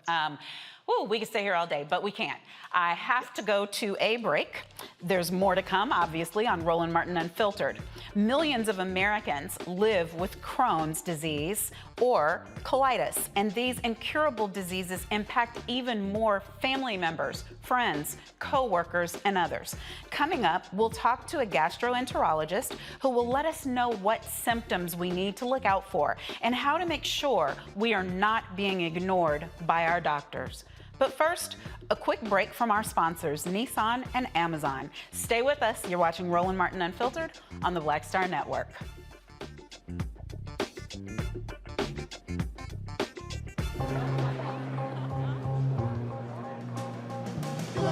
Are the stars out tonight?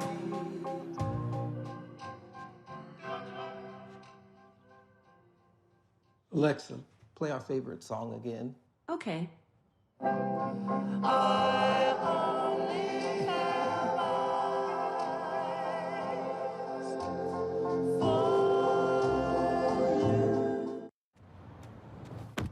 Oh, that spin class was brutal. Well, you can try using the Buick's massaging seat. Ooh, yeah, that's nice. Can I use Apple CarPlay to put some music on? Sure, it's wireless. Pick something we all like. Okay, hold on. What's your Buick's Wi-Fi password? Buick Envision 2021. Oh, you should pick something stronger. That's really predictable. That's a really tight spot. Don't worry, I used to hate parallel parking. Me too. Hey. Really outdid yourself. Yes, we did. The all-new Buick Envision, an SUV built around you, all of you. Once upon a time, there lived a princess with really long hair who was waiting for a prince to come save her. But really, who has time for that? Let's go. Feeling myself. I'm feeling She ordered herself a ladder with Prime one-day delivery, and she was out of there. I want some hood girls looking back at it and a good girl in my tax bracket. Now, her hairdressing empire is killing it. And the prince? Well, who cares? Prime changes everything. But I'm back at it and I'm feeling myself. My name is Charlie Wilson. Hi, I'm Sally Richardson Whitfield. And I'm Dodger Whitfield. Hey everybody, this is your man Fred Hammond, and you're watching Roland Martin, my man, Unfiltered.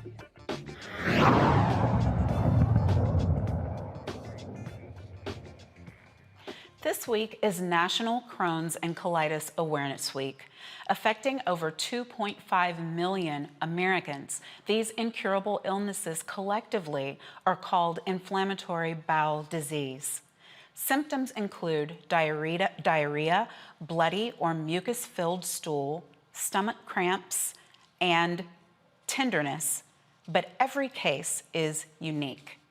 Historically, people of color are underdiagnosed and suffer longer with fewer treatment options. That's a surprise to no one. Joining me now are gastroenterologist Dr. Sophie Balzora and Melody Narain Blackwell, the founder of Color of Crohn's and Chronic Illness. Melody was gravely ill and her symptoms were continuously ignored until being diagnosed with a rare form of Crohn's disease. Now she's using her story to connect and educate other minorities on IBD. Ladies, thank you so much for joining us to talk about such an important and under-discussed topic. We appreciate you coming on the show. Of course. Thanks for having us. I want to start with Dr. Sophie Balzora. Are there reasons that this is underdiagnosed in the Black community, in the Black and Brown communities, more so than all of the other areas where we have challenges that really relate to poor access or lack of quality access to medical care? Mm-hmm. So that's a great question. I think that those, of course, are factors, but there's a lot of issues with a lack of awareness, a lack of education that this can even happen in our community. And I think that that's where we falter. And so, typically or historically, it's thought to be a disease affecting, white populations. And we're seeing more and more that that's not the case. We're seeing a lot more Black and Brown patients who are going on and suffering, in silence. And we need to bring awareness to the fact that it does affect these communities too. And I think that plays a huge role in the fact that there's an underdiagnosis in this population, which is one of the reasons why Crohn's and Colitis Awareness Week exists, right? It's to bring awareness to these diseases that unfortunately are becoming more common and becoming more common still in populations where historically it was thought to not be an issue. And so is it that you are going to have the same, I know that every case is different, but how do you know the difference between when you're just having random stomach cramps or when you're having occasional diarrhea or feeling fatigue, that it's something that you really need to pay attention to and to go get checked out? Yeah, so it's important to know what alarm symptoms to look for. Things like blood in the stool, things like waking up in the middle of the night to go to the bathroom to defecate is something that is atypical. Weight loss that accompanies the symptoms that you mentioned, and a lot of other things like very severe abdominal pain. And kind of shifting gears a little bit, family history, right? So there is a genetic component to this disease. So understanding that if there are other family members who have suffered too, that might increase your likelihood of having inflammatory bowel disease. So what it all boils down to is if there's any doubt, if there's any question that there's these symptoms that are kind of lingering longer than you would expect, or just don't seem right, and you just feel like your inner voice is saying, you know what, there's something that's just really off, and that's been going on for some time, I would not hesitate to see a physician. I think that that's the most important lesson, and to really advocate for yourself, because the sooner we can pinpoint why these symptoms are happening, the sooner we as physicians and other healthcare providers can actually help patients. Well, and what we are realizing, we're hearing more and more stories, turning to you, Melody, we hear more and more stories about Black women not being believed. We're seeing the Black mom mortality rates. We're seeing where we're going and complaining about things that are bothering us, that are affecting us physically, and we are not believed. And I understand that that is part of your story, not that you weren't going to the doctor, but that your symptoms were continuously ignored. How did this start for you, and what happened that you were able to finally be diagnosed? What's interesting is that my symptoms actually started when I was a child, probably around 6 years old. I had chronic stomach aches, and we would always equate it to something that I ate or maybe too much sugar, which is naturally what family members or parents do with kids. What did you eat? And also naturally, what's the next course of action? Ginger ale, Coke, bread, crackers, and that was how we managed it. I don't think it was alarming to my mom or my dad or my family members because we didn't know that stomach issues were actually related to some kind of disease. When I was 13, I started having rectal bleeding. And then I was told, hey, you have internal hemorrhoids. They didn't factor in the fact that I've been having stomach pain since I was 6 years old, and now I'm having this rectal bleeding. It was just, we did this flexible sigmoidoscopy, and we saw that there was some bleeding there, and now we're just going to attach hemorrhoids to it, not factoring anything else. And then I was told to drink Metamucil. And as I got older, going to the doctor, it was still, well, maybe you should eliminate this and you should stop eating this. Never a workup for anything that would relate to a digestive disease. It wasn't until I had my son in 2013, and I started presenting a lot of random swelling. I didn't know that I had an inflammatory disease, but I started presenting random swelling. A doctor told me to squeeze my lips because my lips would swell up down to my chin when I was in conversation. Another physician told me that I should become vegan or just start to eliminate more dairy. And I actually did go vegan for a while, and it helped. But then my symptoms came back, and this time they came back with a vengeance. I ended up having bloody stool for 4 months nonstop, and I was dealing with fatigue and nausea, and I felt like my insides were being scraped by scissors every time I used the bathroom. This time when I went to the doctor, I told him that I had abscesses that were reoccurring in my anus. I told him about the bleeding. I told him about the fatigue. I told him I thought I had an infection. I really honestly thought I had cancer. That's what made me say, let me get myself to the doctor. And with all of that, he still said he didn't see anything until 3 weeks later. I was rushed into the hospital, and I had a golf ball size abscess burst. And that led to several surgeries, 8 fistula, deterioration of mobility. I stopped walking. I lost my hair. I had urgency. I was having memory fatigue, night sweats, anxiety, everything you can think of that you would never equate to a digestive disease. And I was finally diagnosed. But after I was diagnosed, I still was subjected to step therapy. Even with my case being so severe, I still was taken through the run of, okay, let's try these pills. Let's try these pills. Let's try this. Let's try that. Mm-hmm. Okay, now let's introduce you to a biologic. I had suffered with digestive diseases for almost 30 years at that point, not knowing that I had this digestive disease. And then I still had to suffer until they could get the right drug approved through my health insurance. Now, and how long ago was it when you actually were able to get diagnosed and start a course of treatment? So I was diagnosed when I was 36 years old in 2018. Okay. And throughout, I even remember just going through college and sleeping in the bathtub at times and having to explain this to my professors that I just really don't feel well. I couldn't give it a name because I didn't have one. I just said I have really bad stomach issues. That's just what I call them. I didn't want to tell the professors that I had internal hemorrhoids. Yes, well, I was really asking you more because I'm just thinking in my head if the statute of limitations is run, because I really need you to go back and sue every single doctor that failed you if you haven't already done it. There's a really good civil rights attorney who's going to be on here later in the show. Stay tuned. I feel a hookup coming on. But switching back to Dr. Balzora, what tests, are there specific tests that should be run that we can empower people with, like if they're having these symptoms and they want to say to the doctor, no, I need you to do this or I need you to do that? Mm-hmm. So the diagnosis of inflammatory bowel disease is complex in that there's not one test that tells us, okay, this test is positive and you have ulcerative colitis or Crohn's disease, which are the two main subtypes of inflammatory bowel disease. Oftentimes, when I have a patient who comes to me with concerning symptoms like the ones that Melody described, we think about going through the history or going through a patient's story in a very detailed way, asking about if other family members have suffered from the disease, asking about other autoimmune diseases, because inflammatory bowel disease is an autoimmune disease. And in addition to that, you get blood work to see if a patient may be anemic or have low blood counts, certain tests that tell us that there may be inflammation happening in the body. We oftentimes ask patients to collect their stool to look for any signs of infection that may have very similar symptoms to inflammatory bowel disease. And in addition to that, a procedure called a colonoscopy is warranted, where we're able to take a direct look inside the intestines, or sometimes a procedure called an upper endoscopy is warranted, where we take a direct look inside the stomach and the first half of the digestive tract. And in addition to that, oftentimes we'll ask patients to get a CAT scan or an MRI, which allows us to take a look at the entire intra-abdominal cavity and see if there's any signs of inflammatory bowel disease. Like Melody had mentioned, these abscesses, which are collections of infection and pus, or narrowings in the intestine, or abnormal connections of different body parts, all of which are complications of the diseases. So it really takes a myriad of tests to come down with the diagnosis.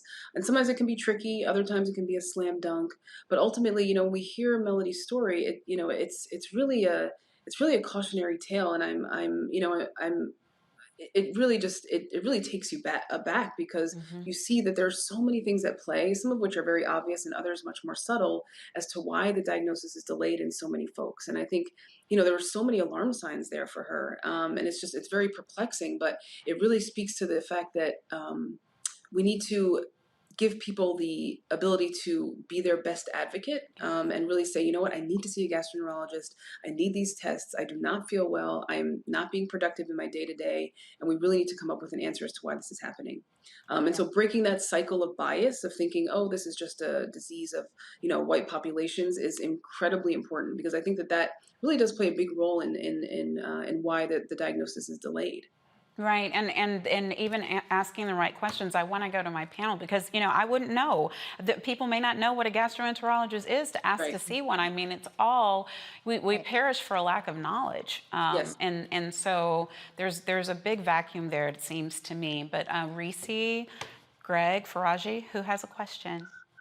I do.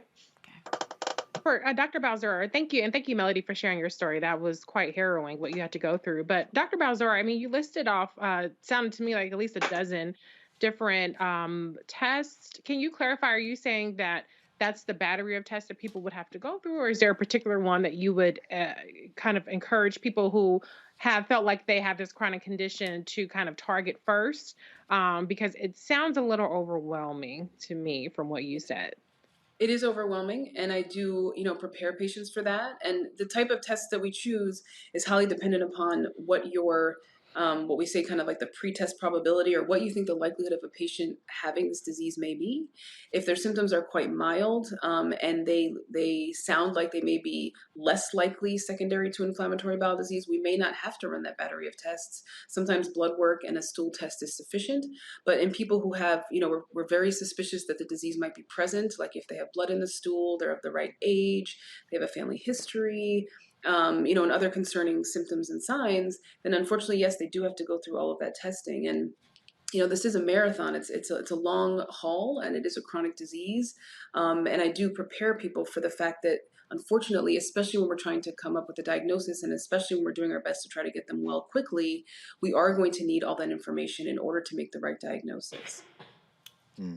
Thank you. Thank you. Dr. Balzora and Melody, very quickly, in addition to being a living commercial for getting more young Black people in the pipeline to become doctors, I know my second year of law school, I had some of those same symptoms, Melody, and I took that flexible sigmoidoscopy, as you know, and I was misdiagnosed as having Crohn's disease. And, thankfully that wasn't the case. But in addition to being a commercial for getting more of our young people in the pipeline, because not a Black doctor touched me at Ohio State Medical Center, and I wish that had been the case.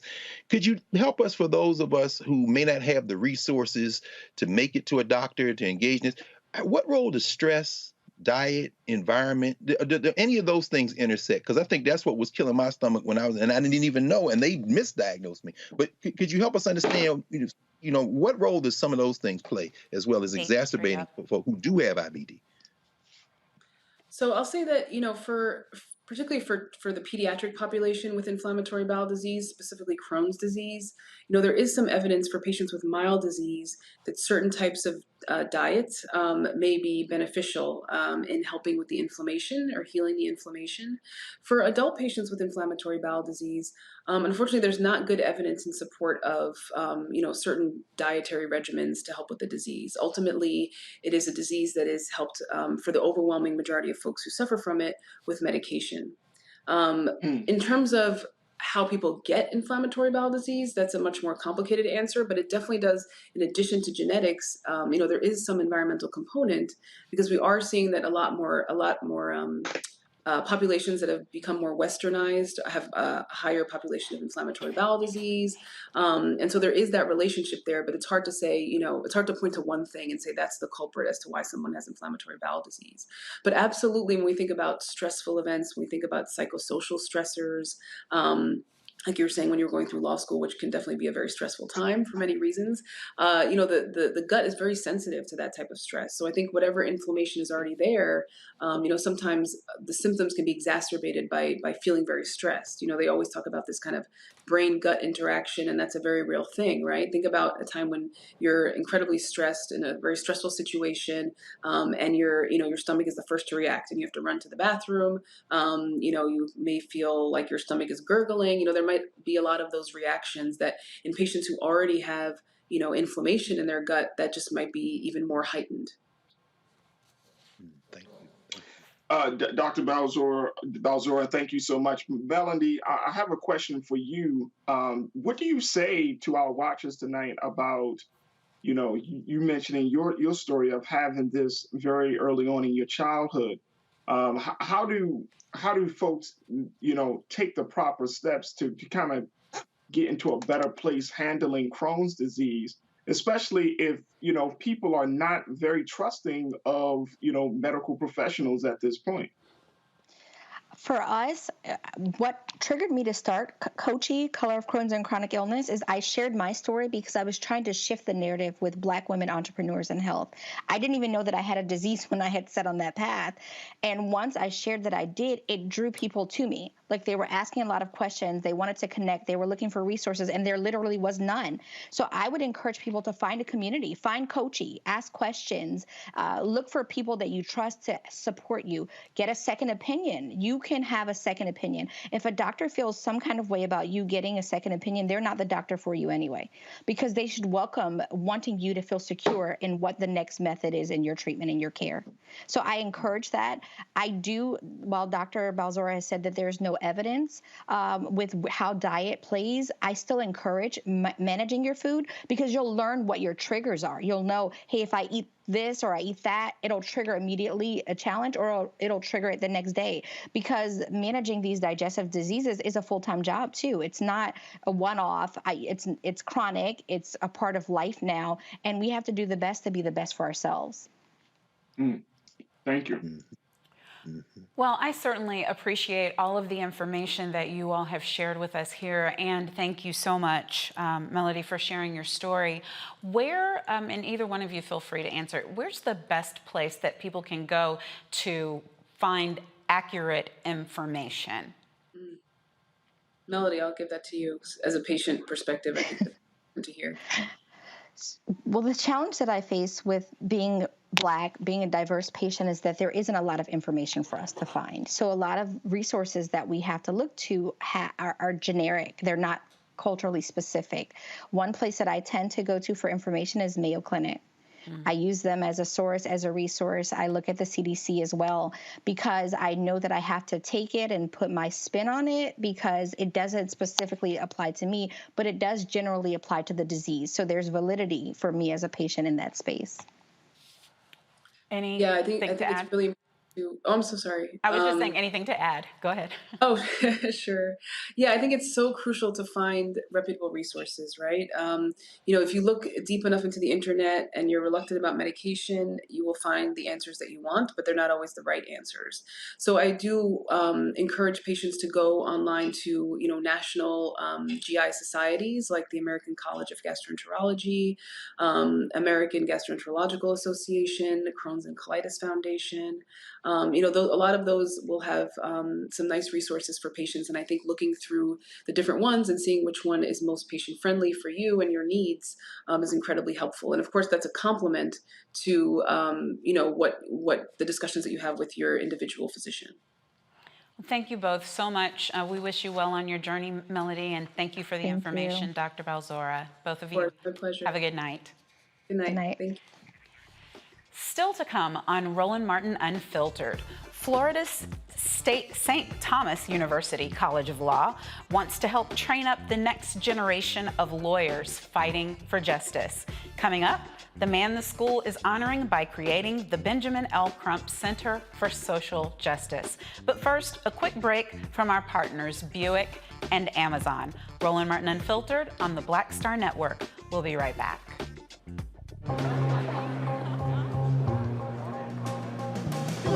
Are the stars out tonight?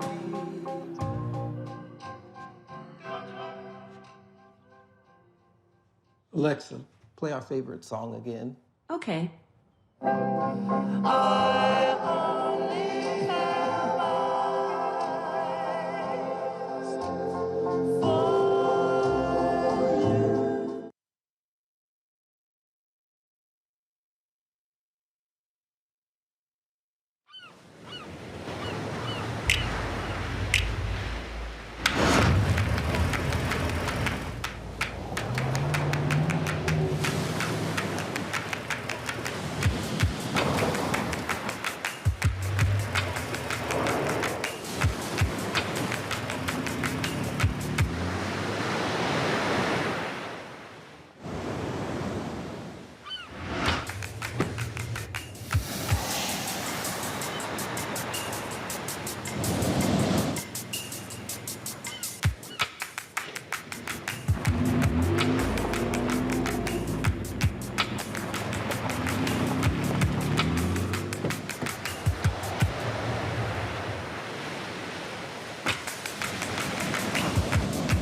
Maureen is saving big holiday shopping at Amazon. So now she's free to become Maureen the Merrier.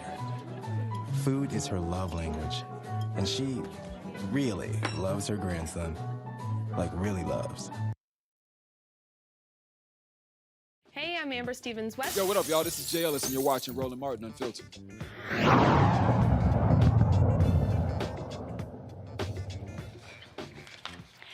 It was a dramatic start to the cross-examination of one of the two brothers accusing Jussie Smollett of orchestrating phony hate crime.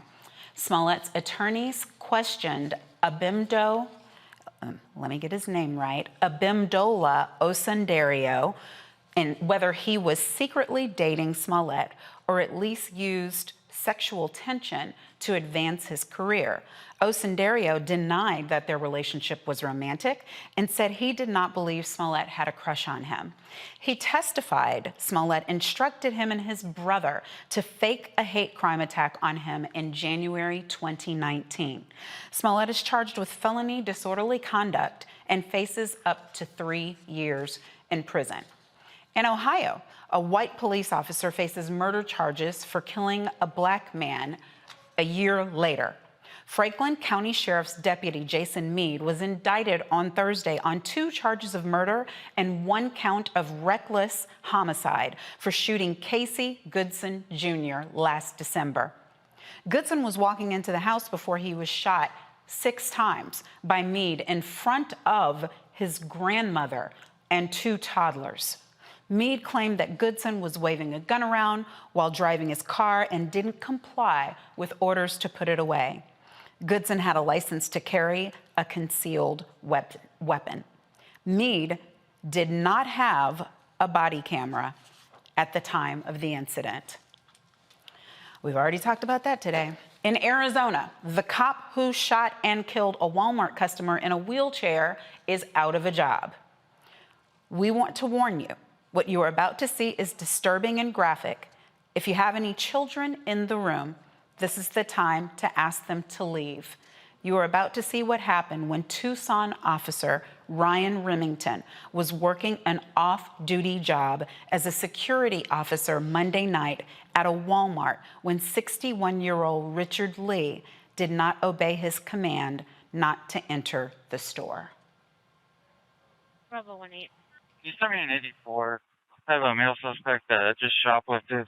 Right in front of me, pulled a knife on me. He's currently westbound in the parking lot.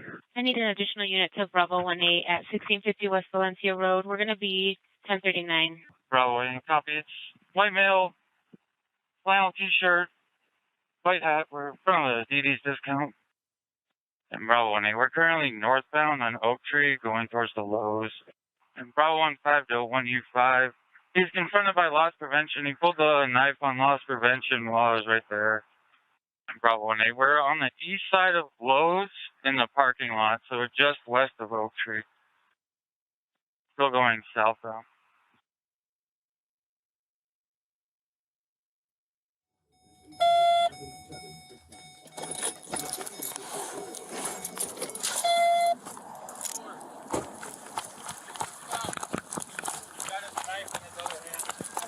Not going to the store, sir. Stop now. You need to stop.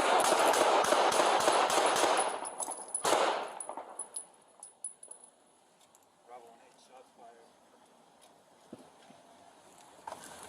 I'm gonna get my attack. Tucson Mayor Regina Romero said Remington's actions were unconscionable and indefensible. Remington's attorney said the department's overview of the case is only half the story. The Pima County Attorney's Office is now reviewing the incident. I think they probably mean the crime. Okay, going to the panel. Where do we even start? Where do we even start? Faraji, are you still regrouping from what we just saw? I'm trying to figure out where he was a threat. I mean, he's 61 years old. Second, he's in a wheelchair. So how is this man a threat to 2 able-bodied police officers? I mean, he didn't just shoot one time, Monique. He shot this man 7 times. Mm-hmm. And that's the problem. That's what I'm saying. This is not rocket science. I mean, you could say, sir, fire a warning shot or something, or use your taser or something.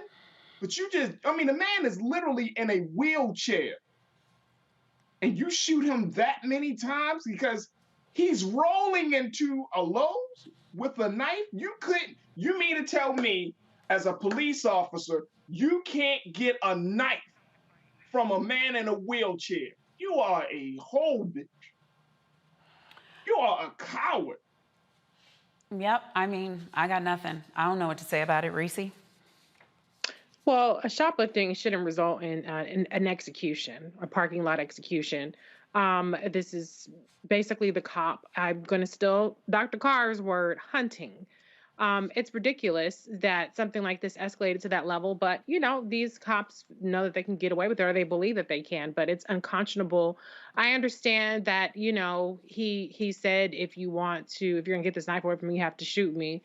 That's not a dare, even if he was being a little bit belligerent, you're not supposed to, in this country that we supposedly have laws, get to execute a man for shoplifting. I mean, it's ridiculous, but this is the culture of the police that we have and the policing we have in this country.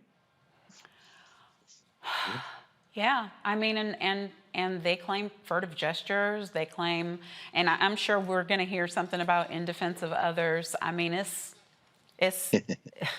Greg, go ahead. No, I agree. And Reese, you didn't steal that. I mean, that's what it is. They're hunting. They are hunters. And the police forces in this country want you if you have a hunting mentality. If you do not, they do not want you. There are many law enforcement officials in this country who don't have a hunting mentality, and they are under constant persecution, as we saw with your brother in Louisiana, who they ran out of his job because he wanted to be a human being and not a hunter. The 10th juror seated today in the Potter trial. I was, again, listening to Professor Porter, who was narrating. This is a white man who said that he considered becoming a member of the police force, but then he said, I thought about it and I said, I was afraid that one day I might have to use my gun. So I decided not to. He also said in his questionnaire, his juror's questionnaire, that he didn't understand how a cop like the woman who shot Dante Wright, Potter, could mistake a gun for a taser when in fact she should have the muscle memory born from years of being on the force. What we saw right then was a premeditated murder by a hunter who set it up by saying into his little shoulder with all his courage, knife. So as you said, Monique, he's setting up the murder. And then we watched him empty 9 shots into a man in a chair who then slumped over and died. That is not going to stop in this country until we stop it. And then, frankly, whether it be Kyle Rittenhouse getting in his car, driving from one state to another and asking the police, can I be a deputy and shoot some people? And they say yes. Whether it be the McMichael brothers tracking down Ahmaud Arbery, and the only reason that they were convicted is because some stupid attorney on their side, and they say stupid as far as they're concerned, let slip a video because the prosecutors had already set it up for them not to be charged. If this man is not only arrested and convicted, in Arizona won't do that because the county attorney has already said just because he had other options doesn't mean that the action he took wasn't inappropriate. This man not only needs to be convicted, people say, well, if you're against the death penalty, you have to be against it in all cases. Right. Right. I'm like Adam Wells. I'm like Rosa Parks. You know what? Give them what they gave you. In fact, the Montgomery bus boycott started this week in 1955. Rosa Parks said one of her earliest memories was sitting at her grandfather's feet in their little house in Tuskegee, and he would go to sleep with a rifle over his lap. And she said, as a little girl, he slept there, and we had to sleep with our clothes on. And she said, I wanted to see him kill a Ku Kluxer. That's Rosa Parks. This is gonna stop when we stop it. Yeah, y'all go look up Rosa Parks. Y'all think about that bus. You better go look back when she said, I want to see him kill a Ku Kluxer. Well, anyway. but looking at the prior case that was discussed, the Goodson case, I mean, I don't know how you call this anything other than an execution. And I'm glad, of course, that he's being indicted with 2 charges of murder and 1 count of reckless homicide, but it leads you to wonder how many more similarly situated, like-minded people there are who are committing state-sanctioned murder and state-sanctioned assault. And really, it's ego, right? Because even if all of the facts are true, as he claimed, that the man was driving and waving around a gun, at the time that he killed him, he was walking into his own self-house. So we've got an officer who's angry, and it's oh, no, you won't. And they use their guns to settle those scores. So it to me is, you know, we need something more than what we have now, but I'm at a loss for what that is. Reese, you got any answers before we move on?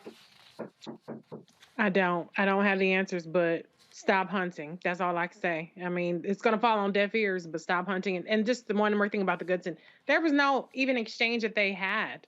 There was no traffic stop. There was no warrant. There was no nothing. It's a man walking into his house with Subway sandwiches. You cannot tell me a man who go to Subway and decide he want to turn into a cowboy walking into his own house and have a shootout from the back, walking away. That doesn't even add up. But stop hunting us, please. I can't even say please because I don't like the bed. Stop doing it, period. Say please with a Winchester rifle. That's what IBD said. A Winchester rifle. Please goes a lot longer when you got one aimed at them. I'm not fooling with you, Greg. Okay.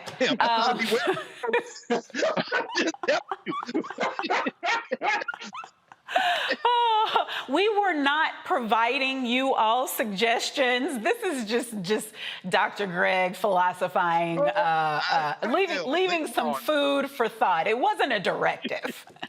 No, but Monique, well, IBD lynch law in all its phases. Y'all look it up. That's not me talking. Lynch law in all its phases. Winchester rifle. Look it up for yourselves. Okay, Taraji, do you have something before we go to a quick break? Yeah, just real quick. I wanted to get your take on this because we're seeing more and more of these incidents happen. As an attorney, you know, what can be done? Because it seems like they go into a grand jury trial and then the decision is made that there was a justifiable homicide or whatever the case may be.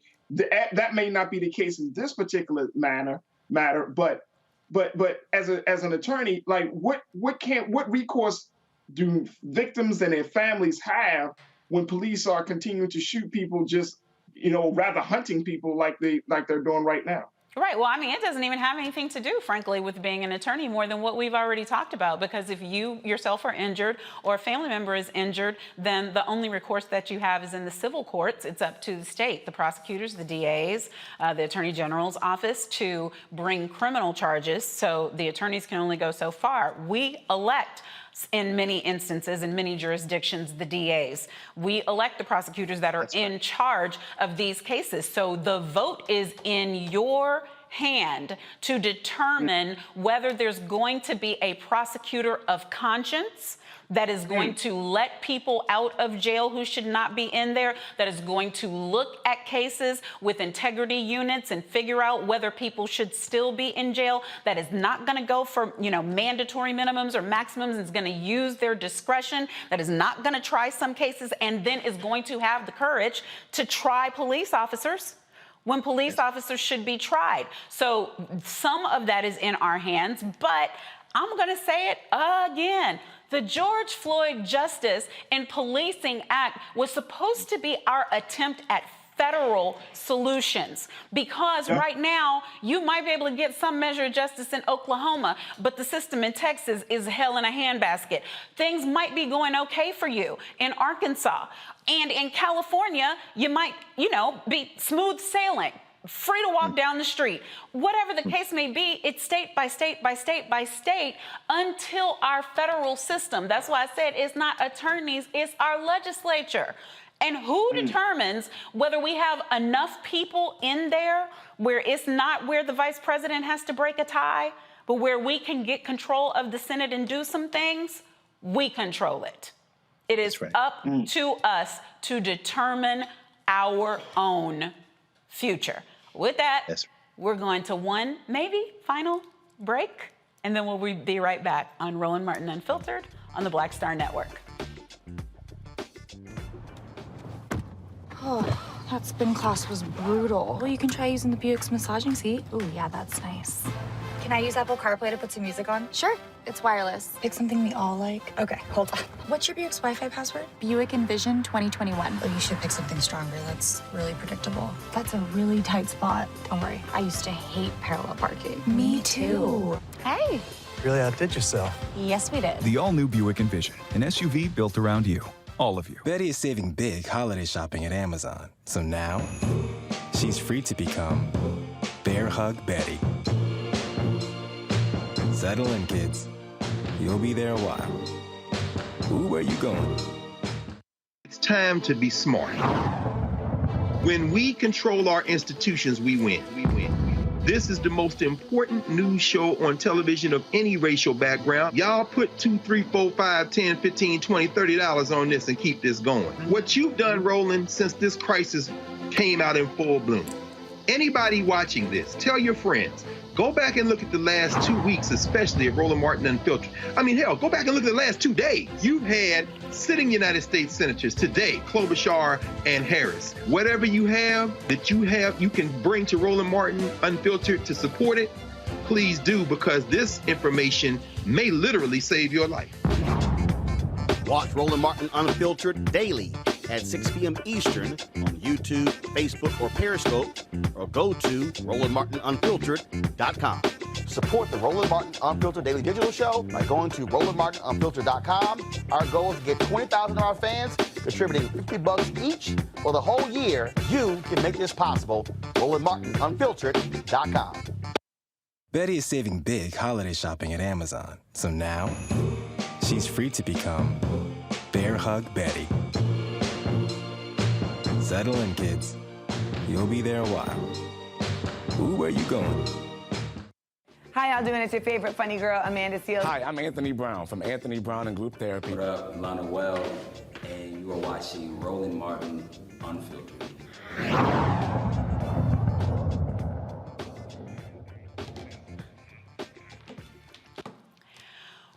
We are right now trying to get attorney Ben Crump on the phone. He is on a plane from the ceremony that they had earlier today in Miami. I think he's just landed in Chicago, and we were trying to get him on the phone to be able to talk to us, but the plane is just sitting there and taking a slow time letting people off. But I want to give you the information because I think we deserve to end this show with some back-to-back good news. St. Thomas University School of Law in Southern Florida honored Attorney Crump today with the Benjamin L. Crump Center for Social Justice. The center will train the next generation of civil rights attorneys and offer mentorship, scholarships, and support after graduation for new lawyers. The Social Justice Center has a $1 million grant and is fundraising for $35 million. As a civil rights lawyer, Attorney Crump has represented the families of Trayvon Martin, Breonna Taylor, George Floyd, and many more. And we just want to encourage the work that they are trying to do because it is necessary. It can't be that there's just one Ben Crump out there or one Monique Presley for that matter. There should be scores and scores who are doing work in the public interest. So I'm very excited and thankful that this is happening and that there's money to back it up. It's not just an honor, but a true opportunity for our young people. Now, there's something also happening tonight. I think we're a little late, so maybe you can catch it in process, but Annie Live, I believe, is on right now, if it hasn't already started, and Annie will be played by 12-year-old Selena Smith, and joining Smith is Taraji P. Henson as Miss Hannigan. Titus Burgess is set to play con artist Rooster, and Harry Connick Jr. is Daddy Warbucks. I just love seeing us in all kinds of roles and seeing our talents being promoted in ways that have not been so before. So as soon as we finish, go and check out, please, Annie. That is it for us for tonight. I want to thank my illustrious, esteemed expert panel, Reese Colbert, Dr. Greg Carr, and Faraji Muhammad. Thank you, thank you, thank you. I just love getting to talk to you all. And thanks to all of you for joining us here on Roland Martin Unfiltered, streaming on the Black Star Network. If you haven't done it yet, Download the Black Star Network, y'all. You can get it on all your devices. You could have the app. You could be looking right from your phone right now. And you can download on iPhone, Apple TV Plus, Android, Android TV, Roku, Fire TV, Xbox One, Smart TV. Download, please. If you would like to support us so that we can continue bringing you the stories that matter to us, please do so. You can do it on Cash App at cash.app/RM Unfiltered. You can do it on PayPal, paypal.me/R Martin Unfiltered. Venmo.com/RM Unfiltered, and Zelle, Roland at RolandSMartin.com. Support us. Back to Black. Thank you guys. I'm Monique Presley, and it's been a joy to sit in for the hardest working man in the business, Roland Martin. Tomorrow, Amisha Cross will be with you. Don't miss the program. Have a great night.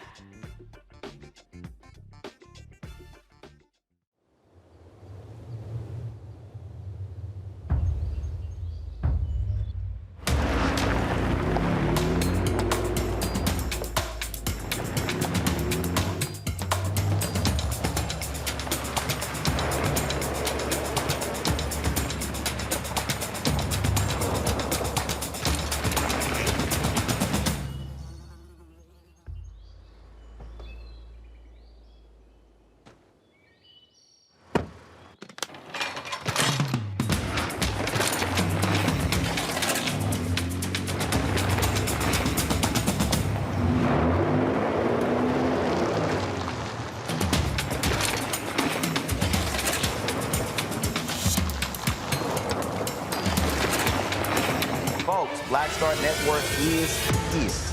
Hold no punches! I'm real revolutionary right now. Support this man, Black Media. He makes sure that our stories are told. Thank you for being the voice of Black America, Roland. Stay black. I love y'all. All momentum we have now, we have to keep this going. The video looks phenomenal. See, this difference between Black Star Network and Black-owned media and something like CNN. You can't be Black-owned media and be scared. It's time to be smart. Bring your eyeballs home. You dig?